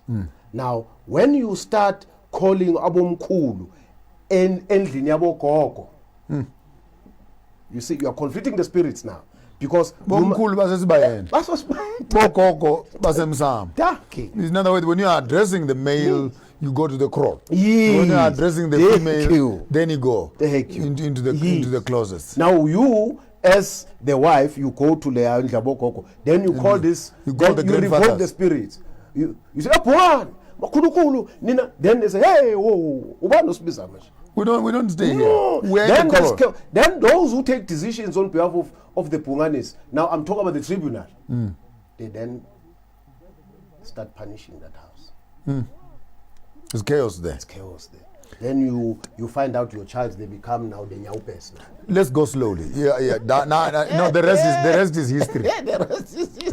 Let's just stress this thing. I want maybe to just on this first segment here to tie this thing nicely. From a girl that is born and identified and groomed, yes, to a girl that is now killed in her father's house, yes, and then to the girl that is born in the new family, yes, and given a new name, yes, in the new family. Yes. She comes in as a child, yes, and she is not born from the womb of this house. Yes. She's born from the crawl, yes, of this house. Of this house. When we come back on top of the program, I want us maybe just start to delve now into this, into umfazi. How does a young girl move from being a girl, absolutely, to being a mother, absolutely, to being ugogo, absolutely, to finally to become idlozi lasekhaya? These are stages. I want us to go through that program. It's going to get very interesting on this program. We'll be back right after the break here in studio with me, King Bhungane III, taking us through some steps on your program, Sankofa. Your host, Maponga J.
Hello.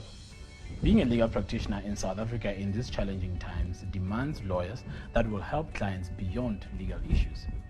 The ever-changing demands in commerce and tourism require lawyers who have sound and clear business and commercial knowledge, and that's where MB Chavangu Incorporated comes in. Our business, mining, tourism, health, labor, and economic knowledge encapsulated with law and litigation experience gives us an advantage in the legal sphere. Our experience in assisting businesses, government, and various industries with their needs puts us amongst the many progressive and striving law firms in South Africa. Now, to contact our attorneys for assistance with any of the mentioned fields and others, please call us on 012-341-4187 or send us an email on admin@chabangu.co.za. MB Chabangu Incorporated, where problems meet solutions.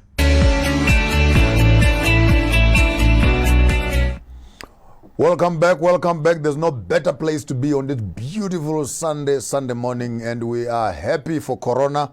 Sunday afternoon, we are happy for Corona to have all of you packed in your houses. And let's just have fun with this problem, and let's take some moments to learn and share some experiences.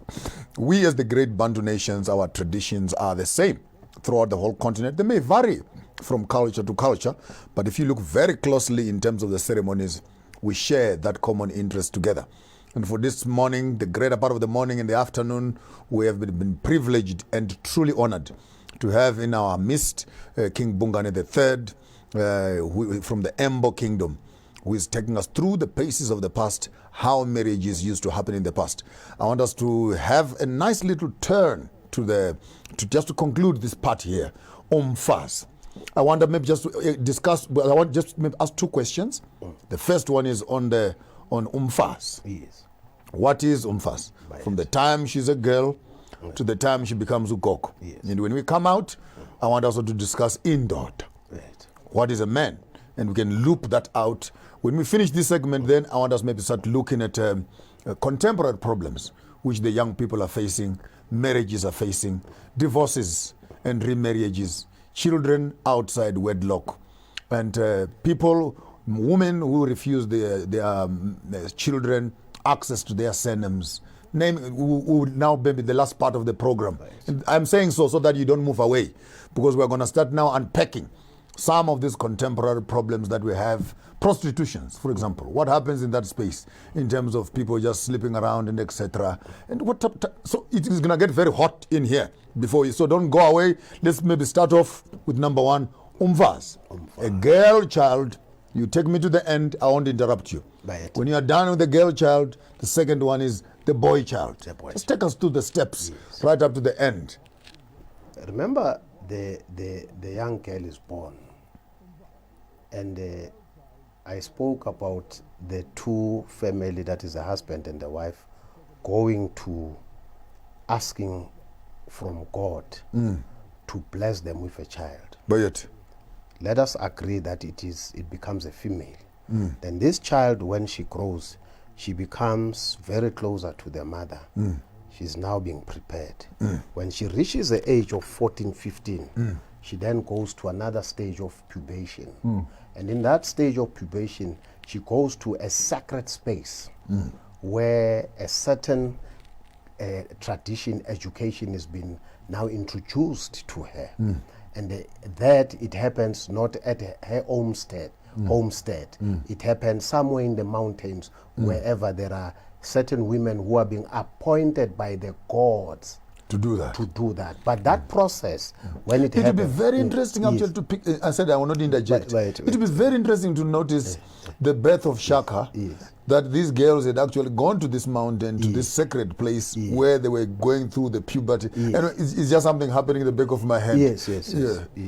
So remember, before they are taken from male and female, or the boys and the girls, before they are taken, they always ask permission to their king. The king then goes and speaks to the gods to say, in this particular month, we are asking your permission for these particular girls to go for the initiation school. Then the gods then would agree. Then they slaughter, and then they have liquor there in the kraal, and then they are now protected. Today, that does not happen. That's why you see young children, they die in the initiation schools, because they've never seek permission. If even if they argue to say we have seek permission from the chiefs or the king, the question is that chief or a king connected with God so that they are able to be protected this case? Or is that king or chief not having blood in their hands? Then, okay, they then take in there. In that school, there are people who are being appointed, lecturers, in that particular environment. They are taught to become women. They are taught to become the role models to raise their children in future. That's why when those lobolas they are being paid, that child is already being prepared from that. It's very important. It's very important. Then everything is then prepared on that. Then when they are there, there's a ceremony that they bring them back home. That ceremony then informs the family to say they are now ready to become women, to pay for the lobolas. So a girl actually must go through the rites of passage first before they are reintroduced back into the crore. Absolutely. And then the same thing happens to a boy. Pubation also, but also there are people who are responsible on the other side who are going to be responsible for the school to prepare this boy to become a man. The same thing happens also, the chief or the king then speaks to the ancestor. Then they send them over. Then they come back, they do a ritual at home, they accept them back, and then they are now ready to move. Now the issue is that whilst they are there, they know they are being prepared in that mountain to say, you are now going to give birth. You are now going to transcend from being a girl now. Today, when you leave this place, you are no more a girl. You are umfazi manje. You are going to be a woman of another clan that we don't know, because now remember, the families never informed them. Those ones who are in the mountain. Going after this. Absolutely. You are going to be, and please, when you are there, she's been taught the ethics. She's been taught the conduct to say, this is what is expected out of you when you go. And this, don't be surprised. You would have the spiritual engagement, that is the sexual engagement as a woman. Then they are ready. When that particular period comes or that stage comes, they are ready for that. When the cows, the dowry has been paid, she is now ready. She knows what would happen. That's why when she then comes into that family, she's now expected to perform a certain way, a conduct, ethics wise. But also in that family also, they then re-emphasize with their traditions and their culture to teach this young girl to say, you are now part of our family. This is our traditions, this is our customs, this is our culture. You are now part of this particular nation. And then the male also is being taught to say, you are not going to, there in the mountain, you don't beat your woman. This thing of beating women does not happen. We are expecting this from you as the male. Yeah, you must respect your family. You must respect your children. You are going to have children in future. This is how your children would become your replica. If you beat women, they will continue beating women. Your children, if you are abusive, you are harassing, they will become exactly what you are. So you must change your behavior. Here we are teaching you so that when you go into the people, this is how you must behave. Then the family also does the same thing, continue from the little stage into the time of pubation, and then from there they then hand them over to say that particular time when the young girl is on the other side with the older women being taught the culture and the tradition. This young chap also is being reminded of the duties. That's why it's very important as a male, you always respect your woman. Wow. Ladies and gentlemen, what we are learning here is quite critical. And I know the king is being very, very conservative in terms of his expounding. But when these schools for initiations were taking place, they were not just kindergarten schools. Absolutely. There was biology. Yes, that's anatomy. Yes, that's why we told this young girl should be taught that this is what is going to happen to you. Yes, I'm saying you're saying it at high level, but literally the conversation will go into introducing the woman to her full anatomy. Absolutely. What is happening to her, her biology in its details, the menstruation cycles, all those things. And all those monthly cycles, herbs, diets will be taught. How to control your birth control issues will be taught right there. How to count. Sometimes in some African cultures, they would now introduce the girls to the beads. Because now you're starting your periods.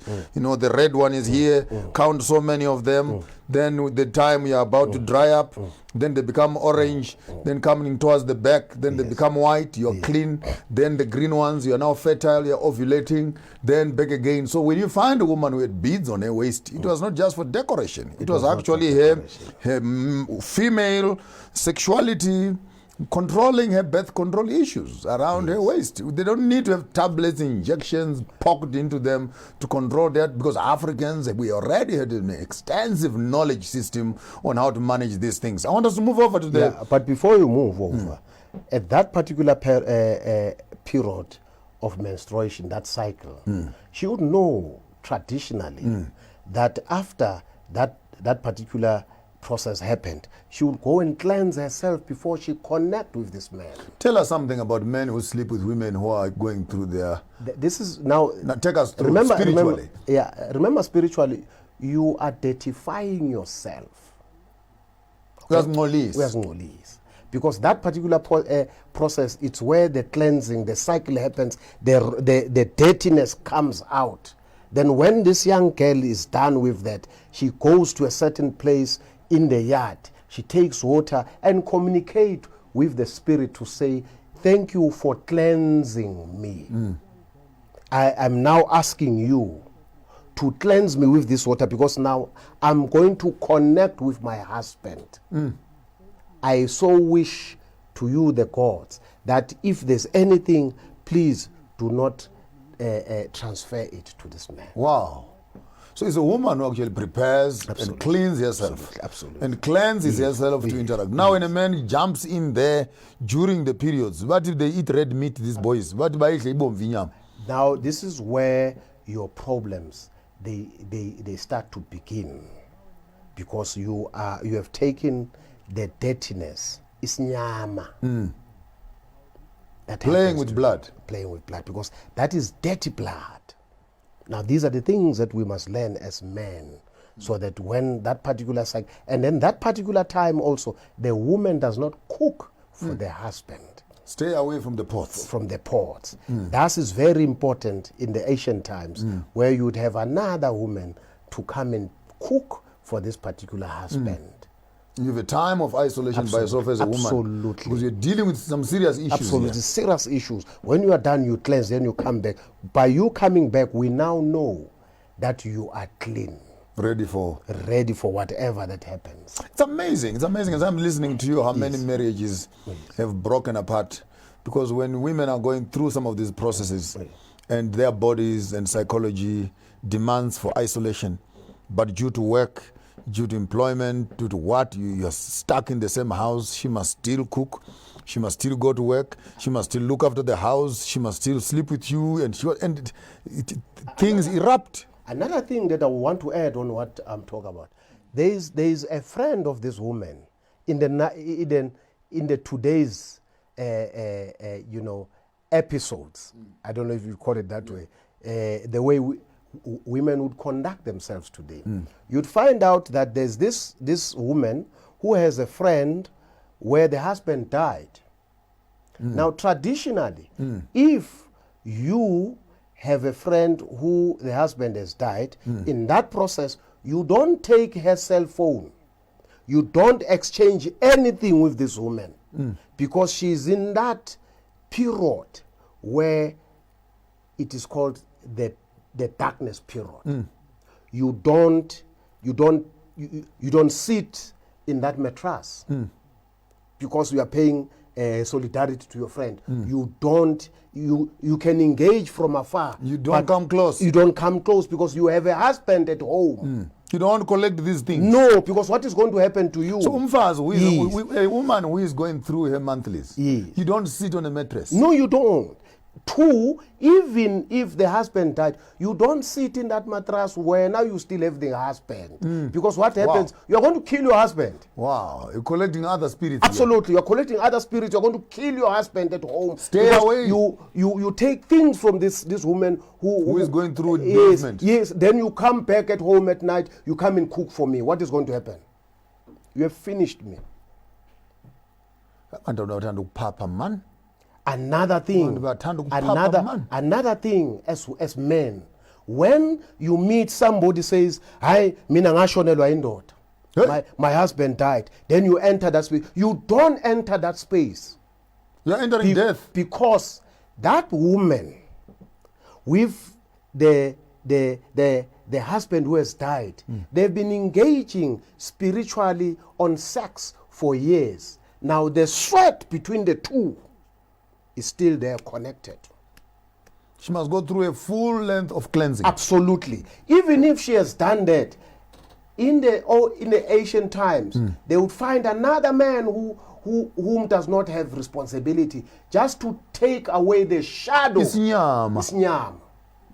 Then she is fit, and then she will be then released by the family to go and. I like the raw language. Yeah. You must be cleaned there. You know. Absolutely. Yeah.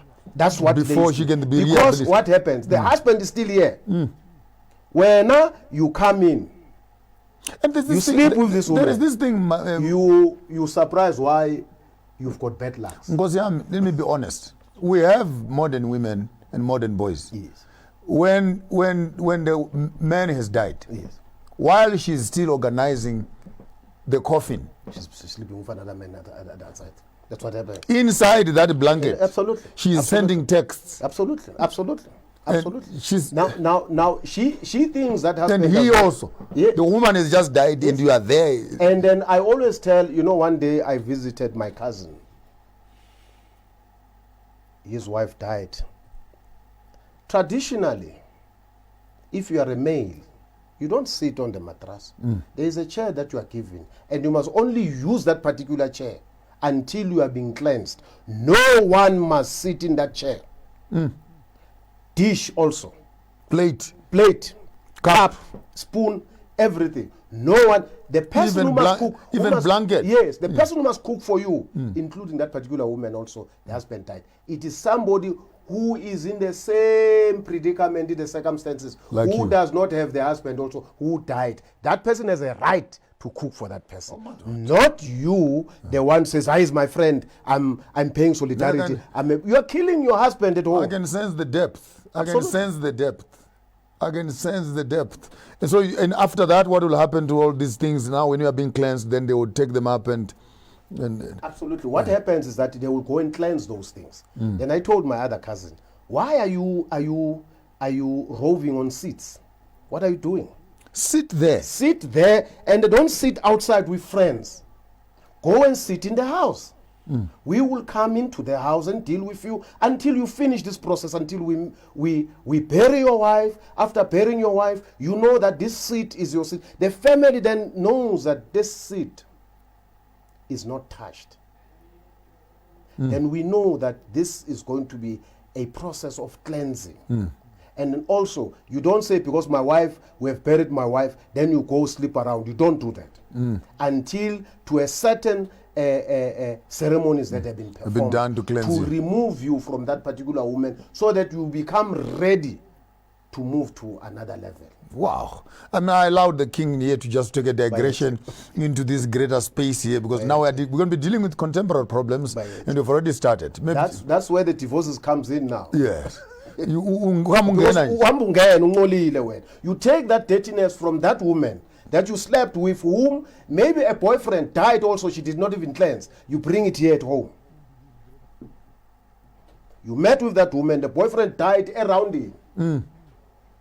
She was killed by the police. Was killed by the police. They did not even cleanse that girl, the family.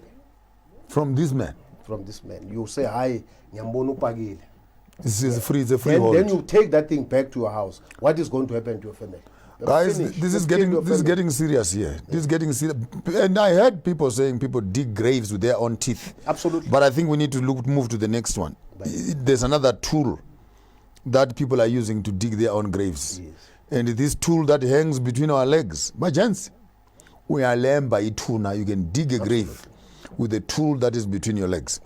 Just before we go to contemporary issues, I know in some certain cultures it could be sacred, but you in your space as king, you can allow some rituals to be discussed. Yes.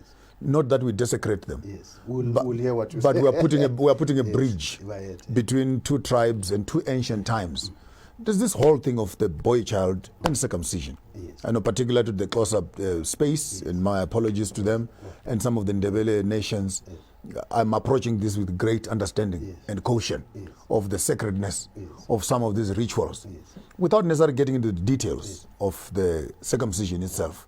It would be important to hear on the preparation of the boy child how these ceremonies actually worked in terms of preparing the boy child. Now this is the boy. Remember, I said this is a boy who is born from a family. The husband and the wife and the family, they know that they've got a young boy in their midst. And this boy will then raised with a clear understanding to say, when he reaches a particular age, he will then be sent to the initiation school. Then what happens is that by so doing, they then prepare the boy so that the boy should not feel to be forcefully taken into that space. Okay? Then the boy is then taken into that space. But before they do, the family must do a certain ritual. And that ritual must coincide with the ritual that is done esibayeni senkosi. While the king will then give the signal to say it is clear for them to go for the initiation school. Then each family does their rituals. Absolutely. Then they give the clear indication. Then they do that. Then they speak to their forefathers to say, you should not be surprised that the young boy is going to go for the initiation. And in that space, please protect him. Be there with him in that particular environment. And give him wisdom in that particular environment so that he becomes a better person. Then when he arrives in that particular space, then the person who is there is the person who is chosen by the gods. A person who understands wisdom, who understands the nature of education that must... It's not only about cutting. It's about the education that it has been transferred to this particular child. That's why the child, when he comes back, now he becomes now indorda. He carries now a stick. The boy, then you then move him to his quarters. That's why now two bulls cannot stay in the same kraal. But in today's life, you find a boy uyoluga entabeni, comes back, stays at home. That's where the problem starts, because it's two bulls in the one space. So immediately when he comes back, no, we are figure. But then ideally, you must start now isolating because him. he must come to visit his family, knowing that he is a man. Indota is no more a boy. Indota uzobona ubaba wakhe oyindota naye kwakhe. Wow, this is getting very, very interesting here. Very interesting. I'm learning. I'm a student today, and in the sitting in a library, and I would want to conclude this part, because when you come back again, some of our friends on social media there, I would suggest if you have any questions that you have, scroll them in. The people in the back of the room there will try and read the questions to me, and we can try and answer as much as we can on this particular issue we thought we'd be discussing today: marriages, remarriages, divorce, and etc. And in the event that there is now a divorce, ancient times, how, and I love what you said, that even in the event where a woman could behave in such a manner, if she has been introduced to the ancestors, if she has been introduced to the kraal, you will not chase her away. You don't have a right. You don't have a right. You must rather build a rendezvous for her to stay there. But you, the husband, you no longer touch that woman anymore. You don't touch because it's a decision of the family, it's a decision of the nation to say, because we have tried, to help. you tried, you could not. We have entered the space, we tried, we could not. And therefore we then take a decision as the nation to say, this is where she's going to live. That does not mean that she's going to be isolated. She's part of the family. She will eat with the She has family. children here. Absolutely, absolutely. But she's given respect also. You understand? But that does not mean that you have a right to swear at her, to say things at her. No. You always respect her. Madlamin. Yes. You pass. I think you can hear it from the king himself. You come into this family, you're born in your family as a young girl, you're brought up in your family, in your house, as a princess, as a queen in your own house. You are being prepared to assume a role of building an estate, building a family on the other side. And the boy child, in the similar fashion also, you don't just go for initiation schools to learn how to smoke drugs and do stuff. You go there to learn how to fight as a man, war. You learn how to do agriculture, how to respect the females, and how to live and become an active participant in the community that you're coming from. So you have two institutions here, bringing up the boy child, bringing up the girl child, to unite them and create one family. The child who comes into this family through marriage, ungena lapha ekhaya akangeni ngesende, ungena ngasesibayeni. You don't come through birth, you come through rebirth. That's true. In that you're coming through the crawl. You are not born in the house, you are born in the crawl. That's where you have your new name. That's where you have a new fresh skin of an animal that has been killed, that becomes your blanket, that welcomes you into the initiation space, and a new home can be created where both parties, now you came here as a child, you become umama because you're going to bear children in this house. After becoming umama, you will become ugogo because now you have all the secrets of the family from the children you've birthed, your husband, your grandparents, and sooner or later you become the grand matriarch. That now becomes the mediator, the high priest of this home is a grandmother. It is not right that in African culture we don't respect our women, except in the abuse and misunderstanding of culture. The great ancestor of every home, ugogo. That's true. And ugogo is not born from here biologically. She is brought here through the root of marriage and through the ancestors. At the end of the day, she becomes the kingpin of mediating for this family with the greater ancestors. If you are a theologian, I don't know how best I can teach you that this is the greatest mediator we can ever find. She, who is born outside of us, becomes one who represents us all together. When you come back after the break, we're going to start asking contemporary questions to the king as to how do we work around present problems in Nyaope, prostitutions, and other things that are happening in your own homes. Please feel free to send us some few questions for the next few minutes as the king is still with us. This is a moment of royalty, just after the break. The coronavirus outbreak. Experience the extraordinary. Tremendous waste and tremendous fraud. Mexico is, in fact, you will soon find out. It is a day to celebrate. We don't approve at all what's going on. Well, I don't know if it's necessarily unusual. Challenge your ordinary. Not only the government, the municipality here has had no plan. Experience the extraordinary with StarSat. Experience the extraordinary. Feeling is there that you're doing something special. Have you lost it? Move!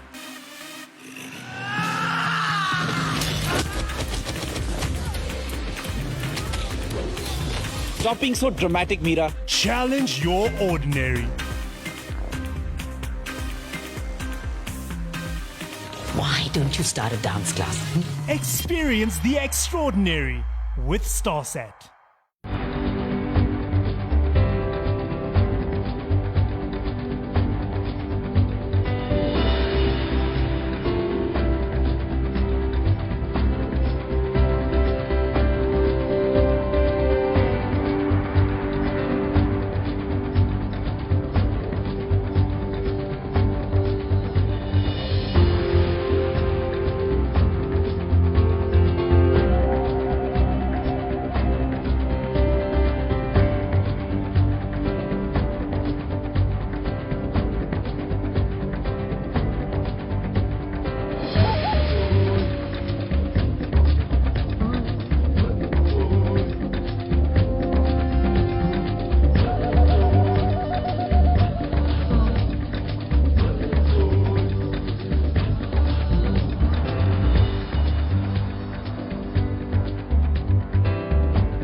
Thank you very much and welcome to the last segment with your host here, Maponga J, on your program Sankofa. We are discussing African issues, looking backwards and trying to look into the future we are anticipating. We have been blessed and honored beyond comparison to have in our midst this afternoon great King Bhungane III, taking us through paces in the past of how marriages, intermarriages, ceremonies, rites of passages for young boys and girls. How does a young girl become umfazi, ekwazi, and ultimately becoming ugogo in the house where she becomes the mediator of the family. And for the last segment, I will do, you allow me, while I'm talking to you, I'll be scrolling here because you are our active audience, to be taking some few questions from you and ask the king here some things of the ancient times so that we can actually become more interactive. We don't want you to be hearing about this next week and then you want to ask today. It's happening like now. This is not a pre-recording. This is happening live.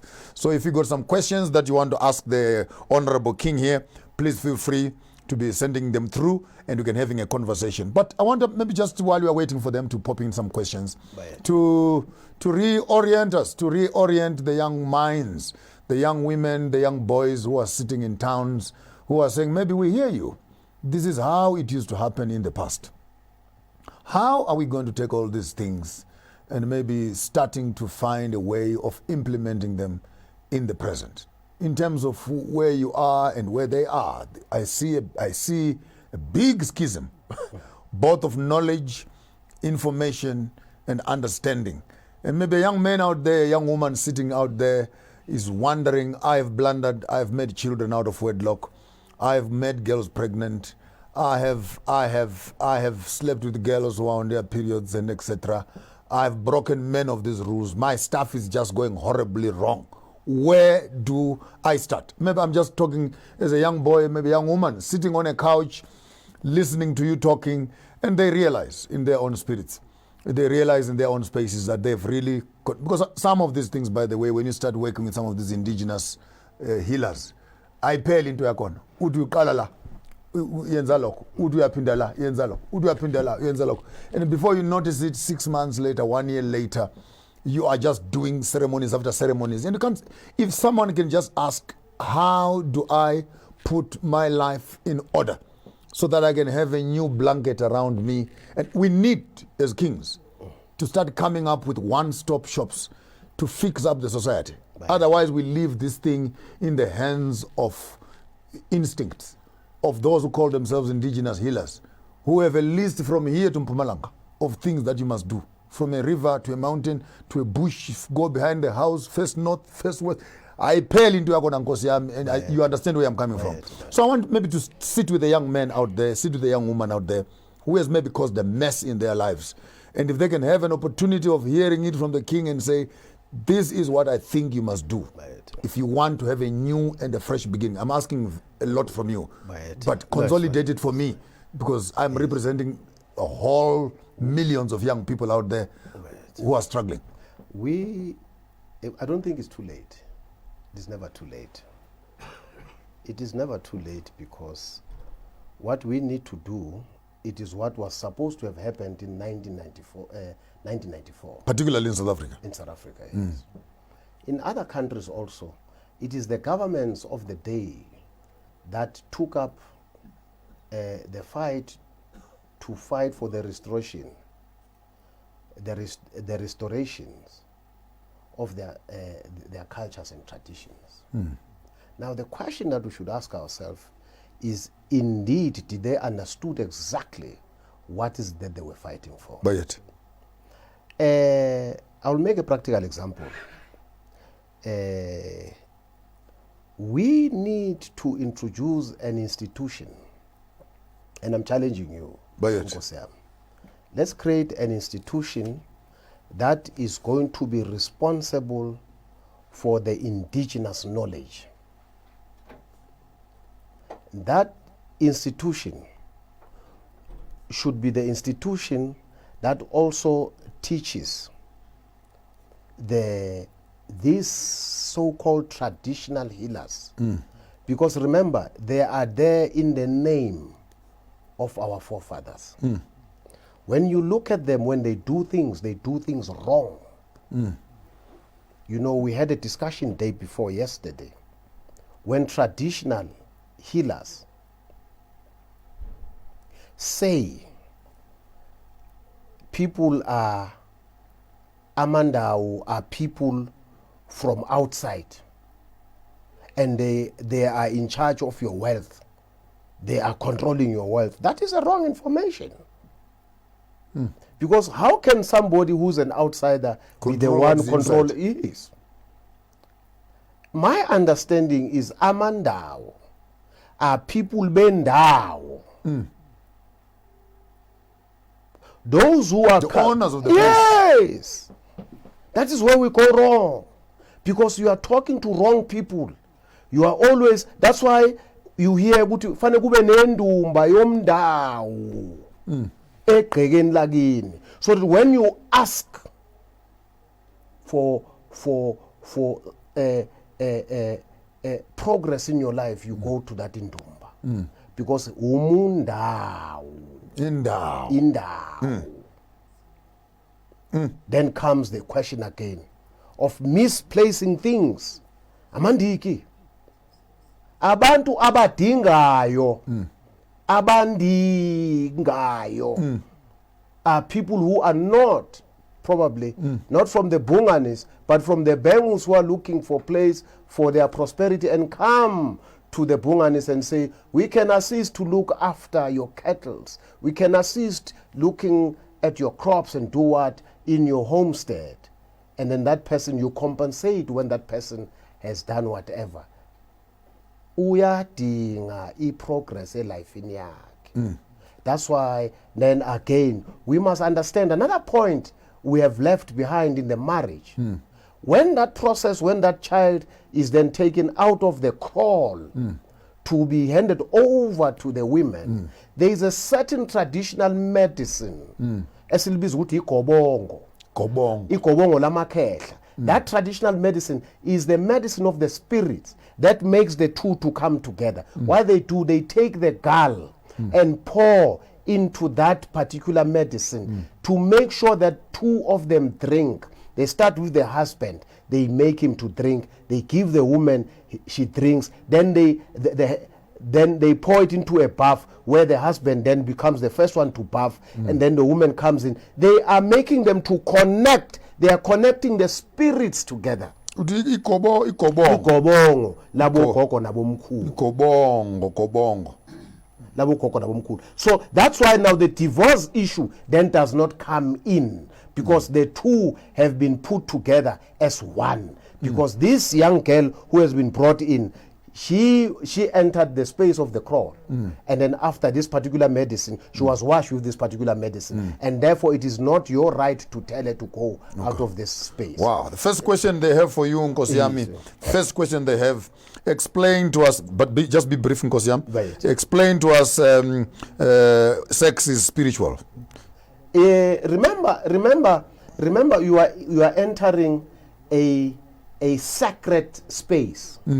That is the vagina. And that space, remember, this is a child of the gods.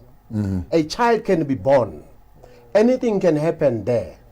Thus, it becomes a spiritual part where you go in with permission of the gods. Wow. That's why you seek permission to enter that space. Wow. It is not upon you, the two of you, but it is upon the gods to allow. Wow. Remember I said earlier on, the man before he sleeps with this particular woman, he then bends the impepa and then seeks for permission.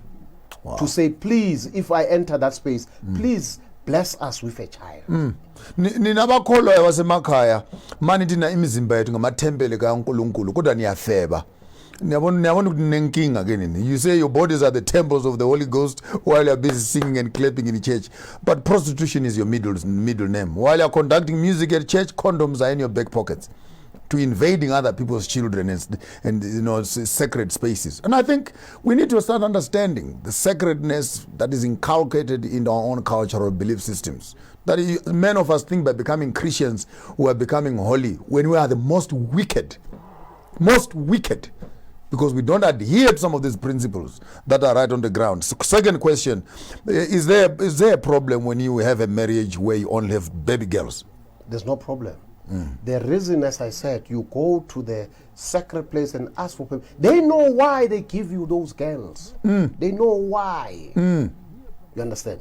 They know why. Because you might not be the one that is responsible. Ukhulisa lo muzi. Maybe somebody in your family is the one that is chosen to be the one that continues with the same. And they want to grow families somewhere else. There's a reason why. Because before these children, absolutely, before these children comes, they know exactly what is going to happen. That's why in the Bible it says, God says, I knew you before you were made. I knew you before. Third question is women who don't get married. They find a woman, they just stay at home and they don't get married. But if you go into the ancient times, that was not necessary. Okay. It happens today because the families might not understand the culture. It might find out also, in some instances, it will find it will be a curse upon laid into that family. And these are the curse that needs to be cleansed. Now you'd find out that it is a decision of the gods to say this child might not be married because of the things that happened between the family. Well, this is quite interesting. You can find other cases that are sitting in the family. You also find that the wrong decisions that are being made in these families. We never have to put our young couples under pressure in terms of you expecting a baby boy from a family, because you've gone to the place to seek for permission first before you can go and have conjugal rights. Whatever is going to come from there is what has been approved, and you need to accept that. So maybe I think that one is loud and clear in terms of the baby girls and the baby boys and etc. In modern days, reality, let's face reality, Nkosiyam, people are getting divorced, and that's a fact. 60% of all marriages are actually ending up in the foundation of that marriage was not right. I agree with you on that. I want us maybe to have a conversation in the line of how do we look, how do we rectify it, but how do we look into this issue? Remember, if the marriages of today are not marriages. Explain to me. What do I mean? Remember what I said earlier on. The marriages of today are only based at Eceleni. We refer today as amalobolo. I don't know if you remember what I said. Yes. There is the first process where the family goes and say, we are going to ask for the hand in marriage. And by so doing, there is certain commitment that they put on the table. That does not mean that these are the dowry. Then there's a second phase of paying the dowry. And there's a third phase of killing that young girl. Now, if you ask a lot of marriage out of 100%, 99.1%, that process has never been followed. Most of the marriages that we refer as marriages today could be marriages that are a foundation of ugucela. Let's call them contracts. Absolutely. But because the families, they've never engaged into that spiritual level. Number two, you would find out that also that particular young woman, she still goes into this marriage with the same surname. And the same name. And the same name. That's why the two spirits would then conflict into the house. Because you're still calling it Absolutely. by her name. You are bringing that surname into another surname. Now the spirits, it will be the wars of the spirits. Maybe let's extend this one. How about these women now with double barrels?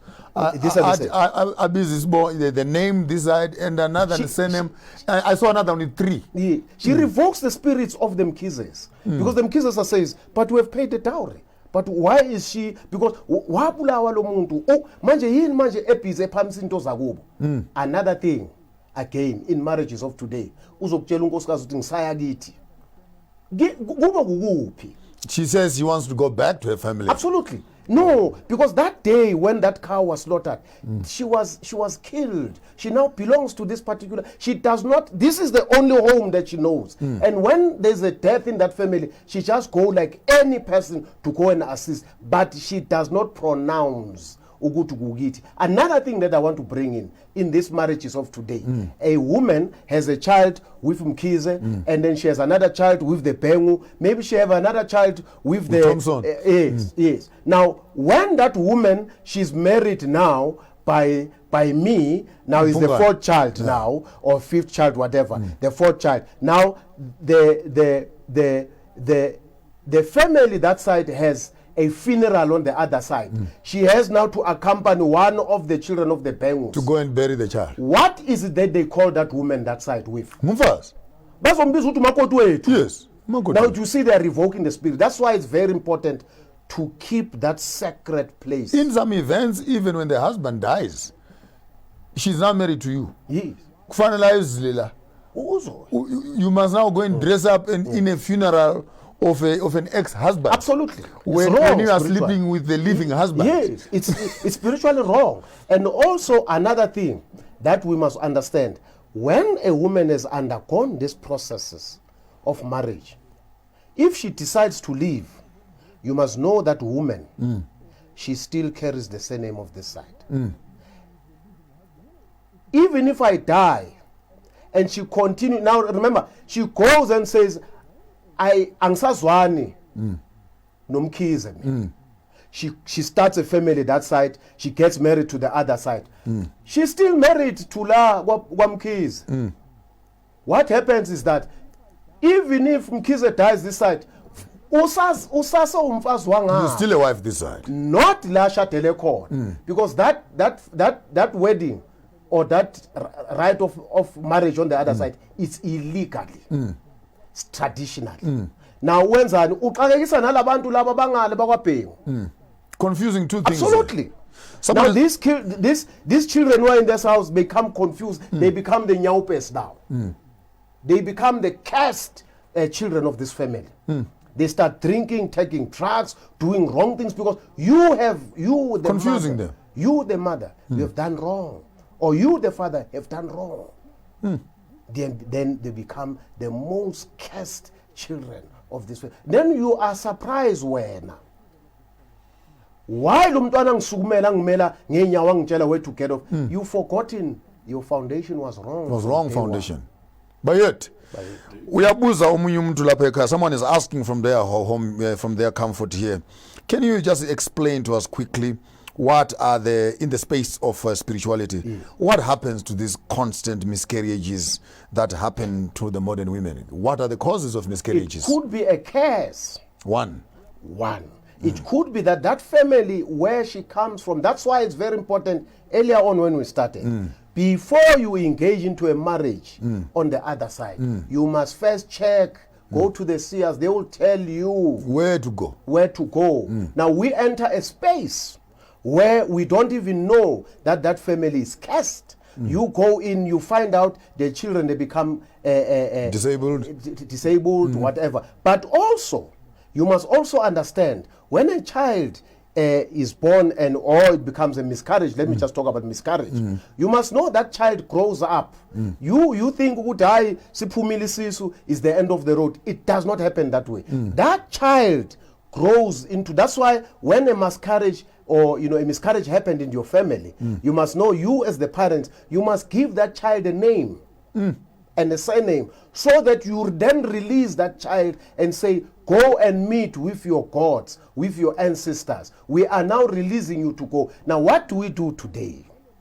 We have children who are miscarriage, they roam around the space, they don't have names, because on the other side, when they arrive at the gate, they check the computer.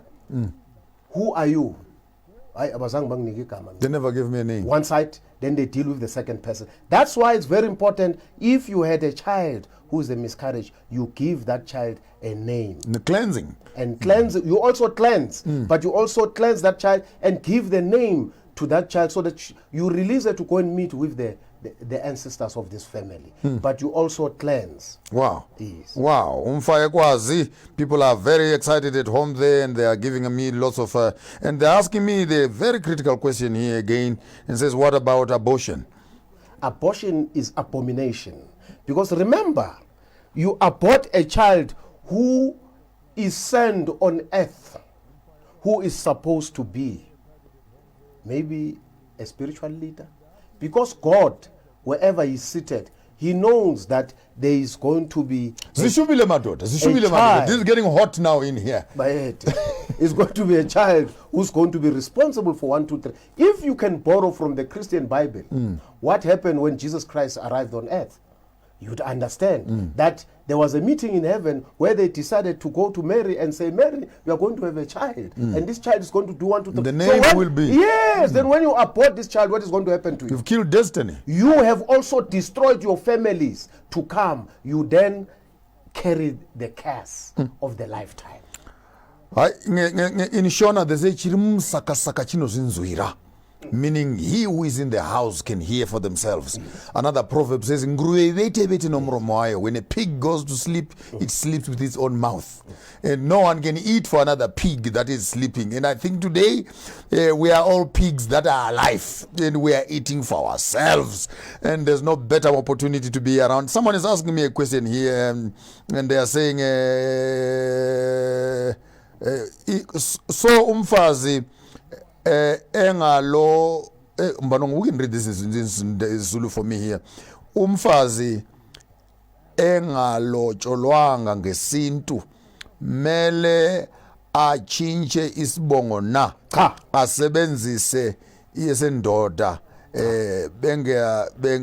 bangangangeni kulo mshado. So I think she's asking what do you do in this case? No. That woman, she's not married outright, because remember the rite of passage that we talked about. It's clear. It's clear. I understand. You can't change a woman or children for that case. If I extend the question also, you have children out of marriage. You don't take the surname of that husband, that male, then you give your children. Are you not sending an abomination to these children? How do they call on their ancestors? Absolutely. Yes.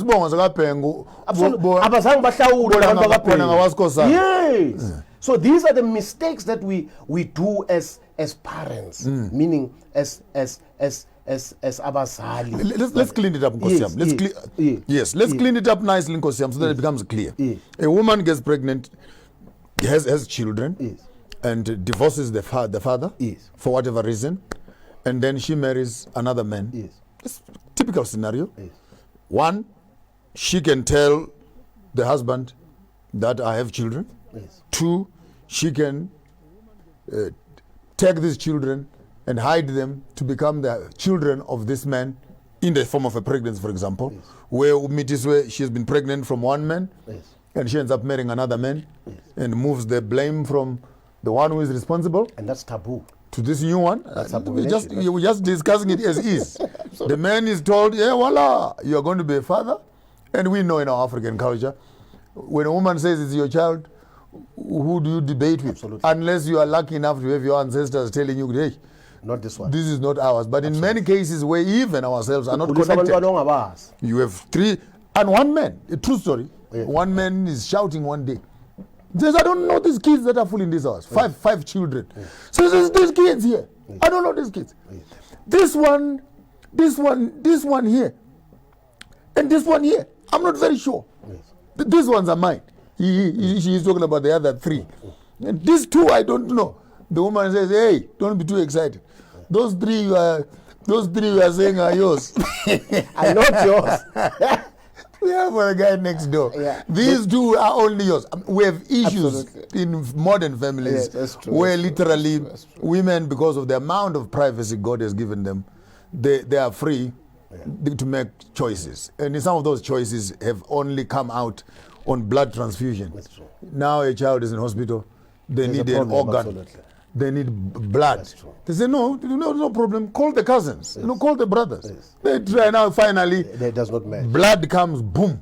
You are A, you are plus. You are B0. You are what? And now DNA comes. And no, this one is not even one of yours. And in this event of modern days, I want to maybe just address us maybe as a senior, as a father amongst us, to say, as young ladies, when you find that situations have happened in this fashion, how do you do it? How do you advise a woman out there who has a child, who has a marriage, and her father does not know that this child that he's looking after is not his child? To be honest, you need to be honest when you are dealing, because it is not you alone who is involved. it is the gods, it is the ancestors of this particular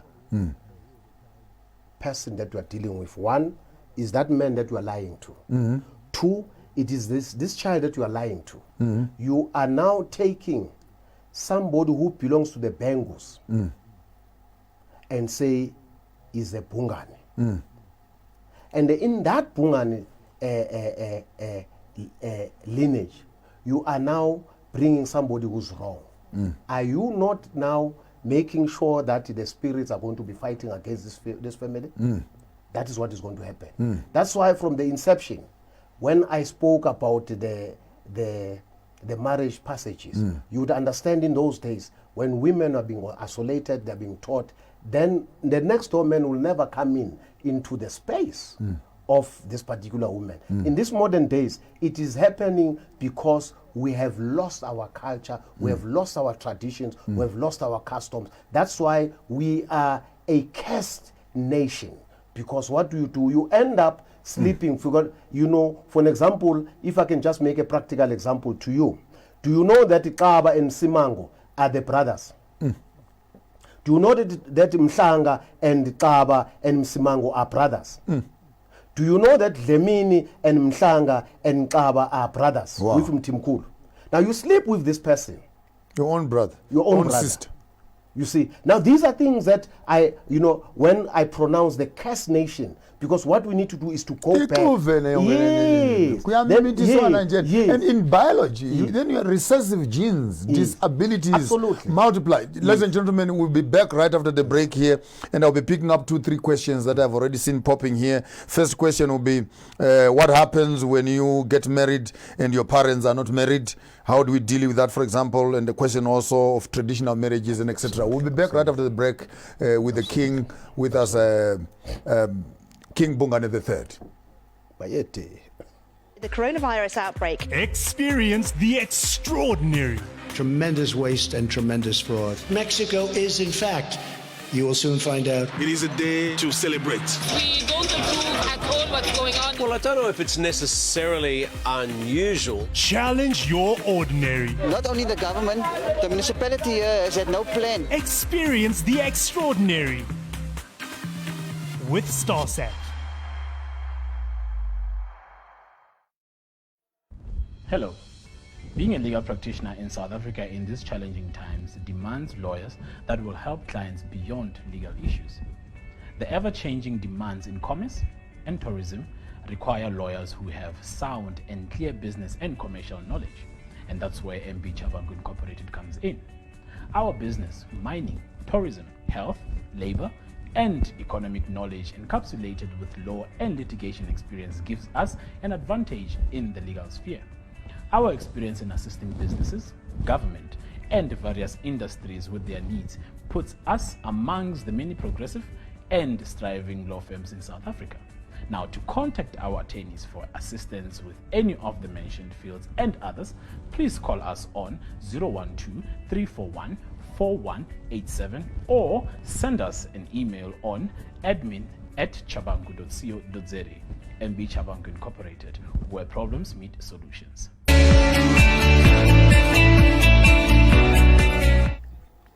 Welcome to the last segment here with our Honorable King Bhungane III, and it has been a long marathon, almost like 2 hours, 2.5 hours. We've been sitting here and talking, and it's like rubbing this skin. This is vutwe, rubbing this skin until it is soft.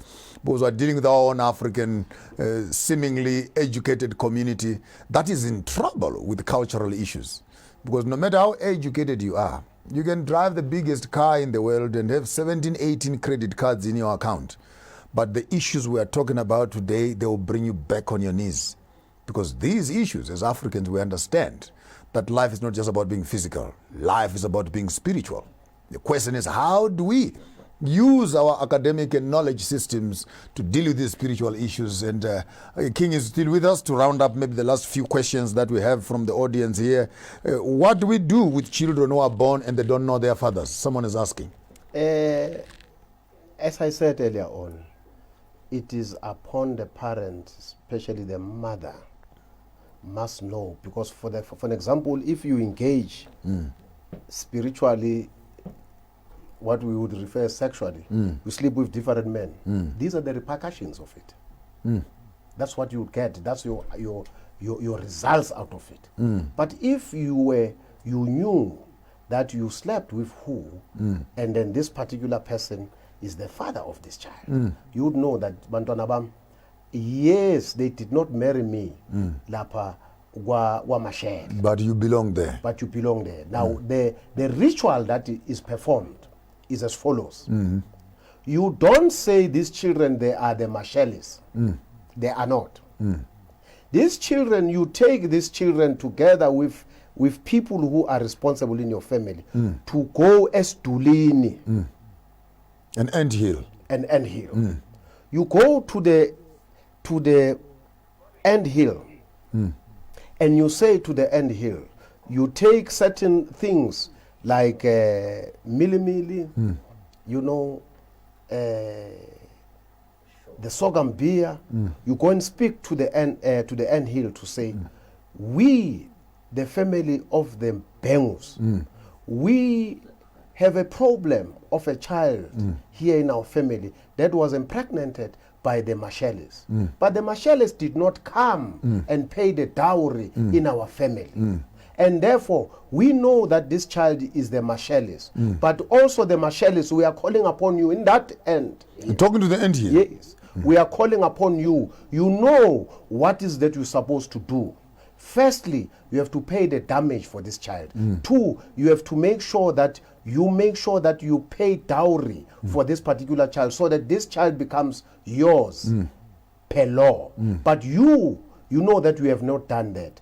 To the Bengus, we are asking permission that something wrong has happened. We are asking for forgiveness. You're telling the ends? Yeah, you're talking to the, you know. I'm with you, yes. You're talking to the ends. Yes. Now, by so doing, you're speaking to your gods. You are saying, what your child has been impregnated without the permission, without your permission. We are now asking you to say this child that is born out of wedlock. We are now asking you to give this child a surname, to be the surname, to use the surname Yawapengu, until the Mashelis come to claim. Absolute to claim. For now, this is the child who would be under the Bengus. You ask for permission. Ask for the permission. Then you are then having a right after that, in a month or whatever months to come, to slaughter a goat, to pour the gall and put his pandla to say this is the child, because you wait for months for the Mashelis to come. If they don't come, yes, if they don't come, you then have a right, the Bengus, to pour and put the ispandla, to pour the gall and to put the ispandla. Then this child will then grow up under the Bengus. Until the owners come. Then the Bengus, if they come, they know what to do for a ritual to remove this child from the Bengus to the Mashelis. Yes. Wow, that's quite interesting there. That's quite, I heard one Indian guy in Durban one time started selling his panja on the road, and no one was buying them. No, they'll never buy I don't understand this. These black people say, hey, it's not just selling them. Absolutely. You need to understand the ritual. Absolutely. Because that child that child must be delivered to the ancestors of the Bengus. Then this child grows. If they don't show up the Mashelis, then he or she grows up under the surname of the Bengus. Yes. If this child, now the question that you asked me earlier on, if the parents is not married, then does this child bears the surname of the Bengus? Yes, if that particular ritual has been done. To that child. Wow, that's quite interesting, and it's amazing that you actually go and speak to the ends, and the end hill. And in my back of my mind, it's actually echoing to say, these same ends, when we are reporting to them that we are going to be keeping this child until the fathers come, maybe these are the same ends that end up eating your wealth on that side. But absolutely, because now remember, as you pass through from this world, ascending to the other world. The What ends. happens? It's the ends who deal. The ends who are the deal ones with you. are the ones that you must report. So ends are actually the medium. Absolutely. They are the real. They are the real undertakers. You know, I'll tell you something. We, at the palace, one of our grandmother, Umabele Mate, once died. We were not even born. So I was dealing with the graves. Now my sister, the elder one, told me of the grave, because when we resuscitated the other graves, we did not know about the Mabele Mate. There was another grave there. Yes. Then she said, why have you forgotten to deal with this one? I said to my sister, I did not know this one. Immediately when we were talking, the end started coming out from the ground. Very intensive, heavy. Then she says, you see, I told you. We then had to put that grave together. Wow. It's interesting. Interesting. This is so the ends, they play a pivotal role in our lives. Wow. Well, ladies and gentlemen, it gets nicer, it gets warmer here. We've been to the crawl, we've been to the crawl, we've been to the river, we've been to the mountain, we've built houses here, roundavels, we have circumcised, we have done everything in terms of toothpicking and running up and down, in terms of building and putting the nice social construct for our African children as far as marriages, remarriages, which were not known of in an African space. But in the event that a brother dies, and just maybe take us some few secrets here. In the event that a man dies and he has no children, and you want to resurrect his home. In two cases, when you are a male who is not married, when you die, remember, you do not have a home. You cannot be buried in the homestead. Okay. So where do we bury you? In the jungle. It's true. If you die with no wife, we don't want your spirit here. Because you will enter our children to be like you. You want to become an end, and you might end up being a nuisance to our wives here also. Absolutely. In my tribe, in Shona, they literally take it's kokosombila. Yeah. Then they bundle them together and they tie them on you when you are dying, so that becomes your wife. That's true. On the other side. But now in this ancestors, please check on with the Nigerians also. They don't bury you in the homestead because you are like a bastard, You're a bastard. Absolutely. And then, in most cases, in our tradition also, what we do, we then marry for that particular person. In your absentia. Yes, we then resuscitate your home, your house. Go find a wife for you. Yes. We ask one for the brothers here. Yes. We put them. But it only happened to a person. Maybe you died at the early age of marriage. Then we can marry for you. But if you died in the later age, it means you are not a serious person. You are not interested. So you are not a good ancestor for this family. We don't even resuscitate you. Take you away. Where there's potential, yes, we resurrect you. Absolutely. Where there's negligence, yes, we put you in the jungle, into the bush. Because from day one to the last day, you were not useful to this family. You were not useful to the family. So you no longer belong to our family. You become a casted ancestor. Wow. We say in our tradition, in the evil jungle, that's where you must be buried. With the animals there. Yeah, because you are evil. You never thought of putting together a family. Let's go to one other issue again, which someone is raising here. Barrenness in African culture and tradition again. You could find out, as I said, when a family, before you marry, you must check. If you have been saying that for the longest time. You must check. And I hope our audience are hearing there. You must check if there is no history in that family, there is no curse in that family. Because what you do, you are bringing that particular person this side. You don't know her forefathers, what is it they've done. Maybe yes, maybe they've been using these young children who are unborn for ritual, for them to become successful.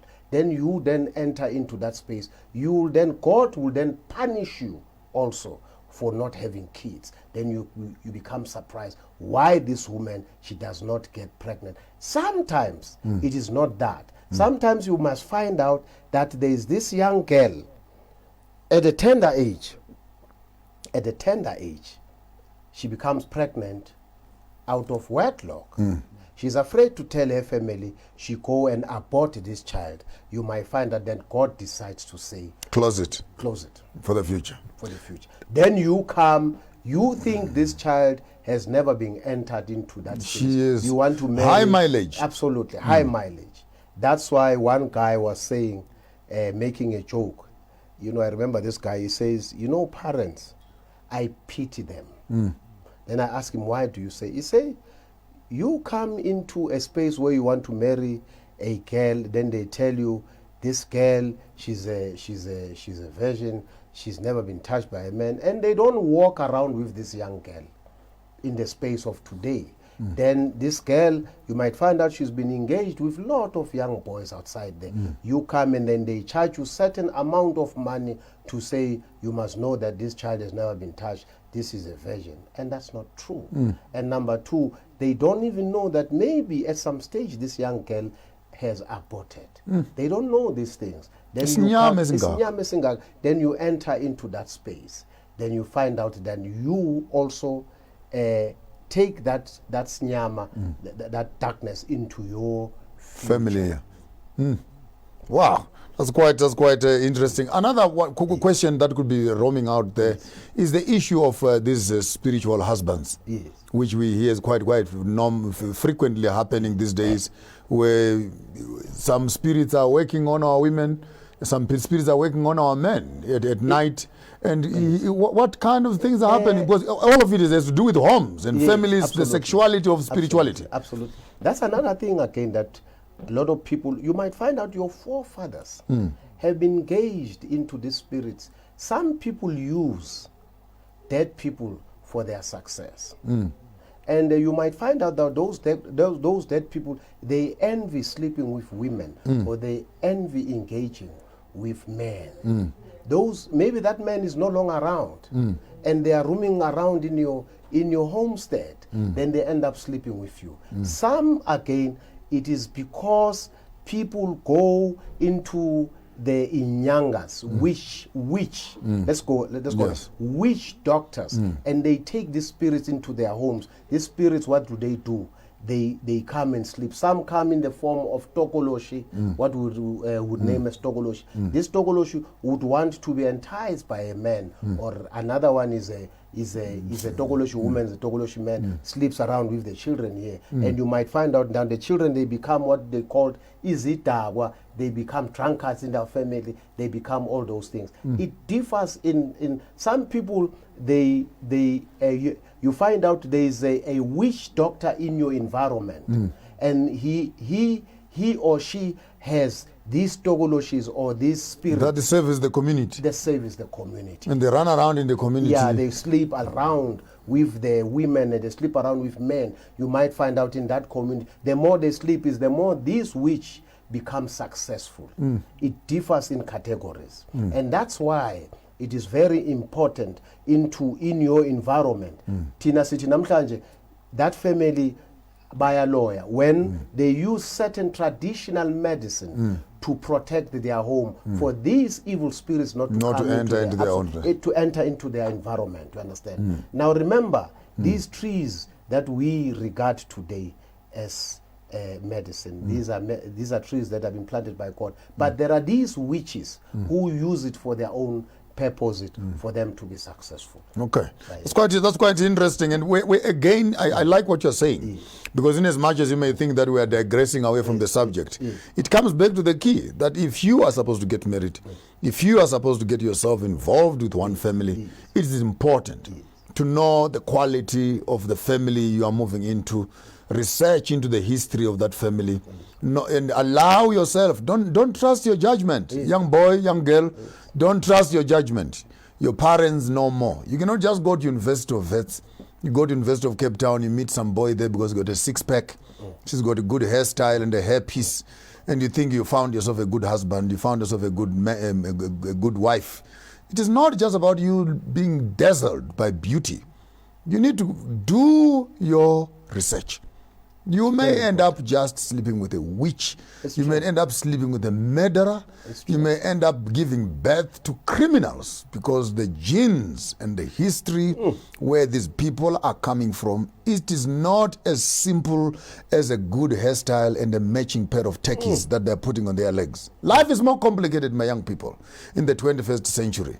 And the quicker we wake up to discover some of these solutions are coming from the past that we are running away from.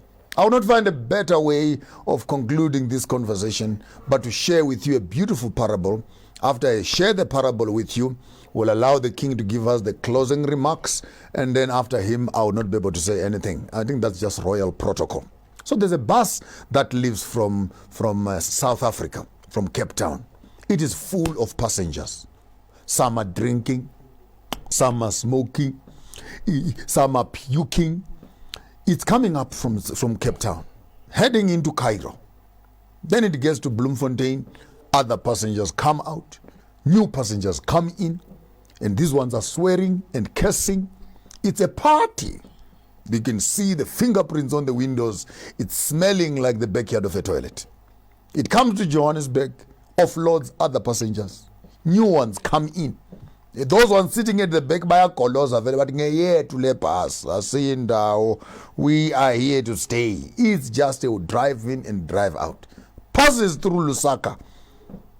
Passes through Rwanda, Brazzaville. Just before it reaches Cairo, 10 kilometers away from Cairo, one passenger walks in to the bus and he is told, you. And all these passengers that have been in the bus in Nkosiam have been sitting in the bus, puking and drinking and vomiting for free. The last passenger, 10 kilometers left, is now told, you are going to pay the full bus fare from Cape to Cairo. Question: why must we pay Lobola for a bus that has been busy from Cape to Cairo? And worse, why must you as a family ask the last passenger? I'm building on your words, Nkosiam. I'm building on your parable.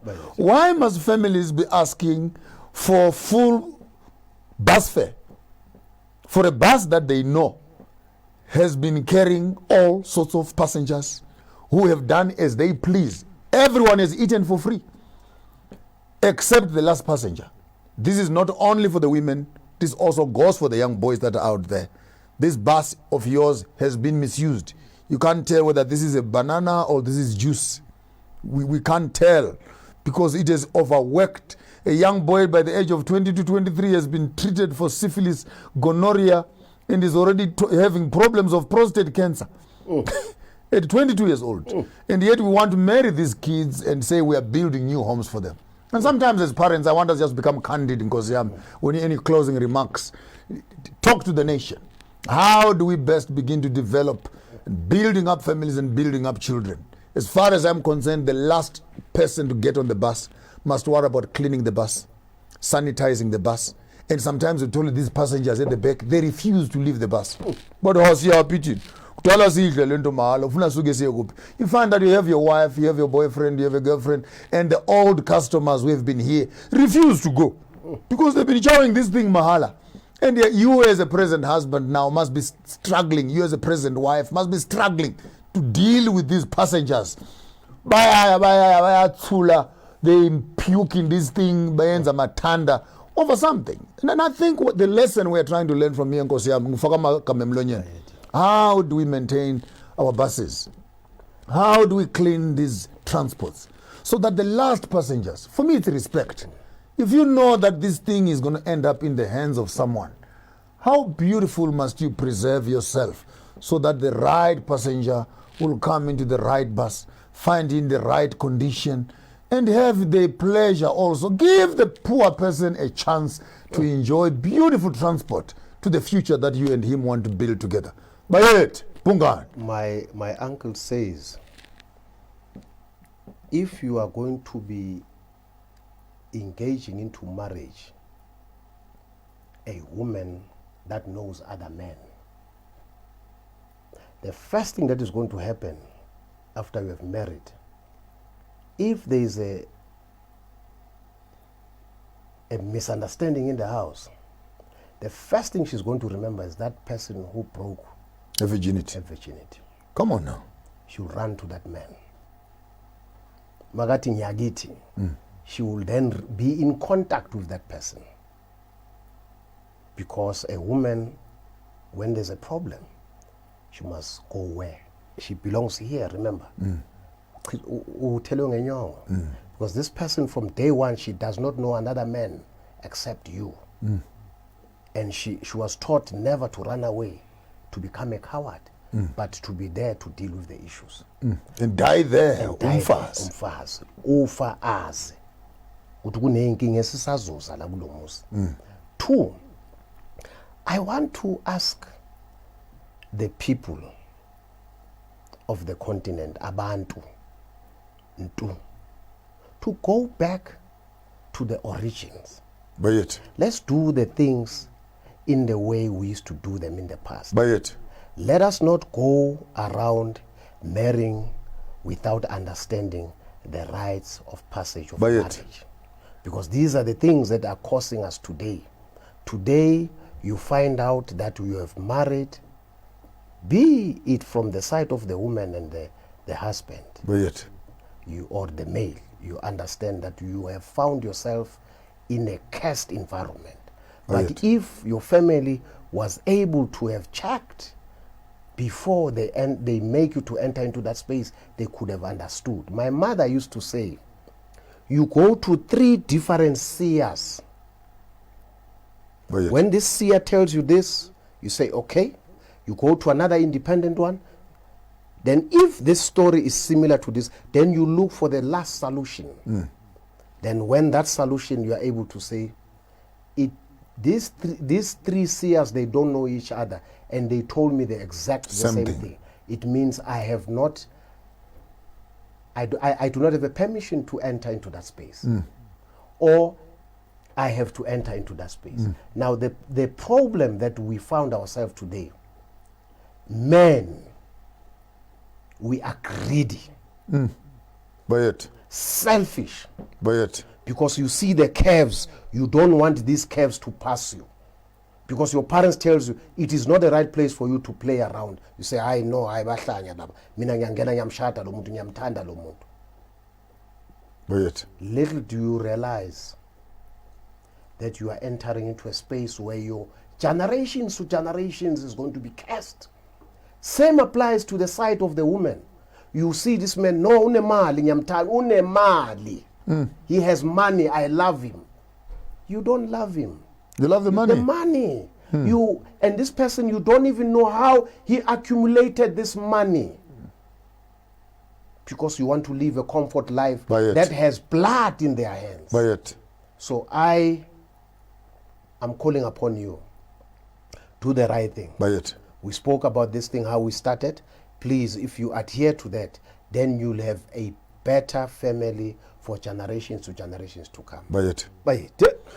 Well, you heard it for yourselves from the words of the king, and he left me 2 minutes outside. I thought he would close the show for me, but I have 2 minutes on top of the program just to close it for you. But the king has spoken extensively. Let's go back where we are coming from. Let's find up our roots. Let's connect with our past. Let's do things the right way. Don't get obsessed with technology. Spirituality is not technical. It is as simple and must be followed as such. Your program is Sankofa. Your host is Maponga J. Ndini Maponga J Shu, mwana wa mchena, mwana wa Maponga Marara. Wana Sbou, wana Nduma, wana Chapinduka. tisu zvibwe zvitedza zvinokwigwa navana manga vari pedo vanotamba nazvo vana chigara mabwe matanda vora tisu vana mushamba negore vana mahome mponango kubachiramba kusesera vane mazha kumagaro chirera navana vevanji wilamiti yasvosve. Until we see you again on top of the program, have yourself a wonderful afternoon. Don't do what I wouldn't do. If you do it better. But yet, The coronavirus outbreak. Experience the extraordinary. Tremendous waste and tremendous fraud. Mexico is, in fact, you will soon find out. It is a day to celebrate. We don't approve at all what's going on. Well, I don't know if it's necessarily unusual. Challenge your ordinary. Not only the government, the municipality here has had no plan. Experience the extraordinary with StarSat. Hello. Being a legal practitioner in South Africa in these challenging times demands lawyers that will help clients beyond legal issues. The ever-changing demands in commerce and tourism require lawyers who have sound and clear business and commercial knowledge, and that's where MB Chabangu Incorporated comes in. Our business, mining, tourism, health, labor, and economic knowledge encapsulated with law and litigation experience gives us an advantage in the legal sphere. Our experience in assisting businesses, government, and various industries with their needs puts us amongst the many progressive and striving law firms in South Africa. Now, to contact our attorneys for assistance with any of the mentioned fields and others, please call us on 012-341-4187 or send us an email on admin@chabangu.co.za. MB Chabangu Incorporated, where problems meet solutions.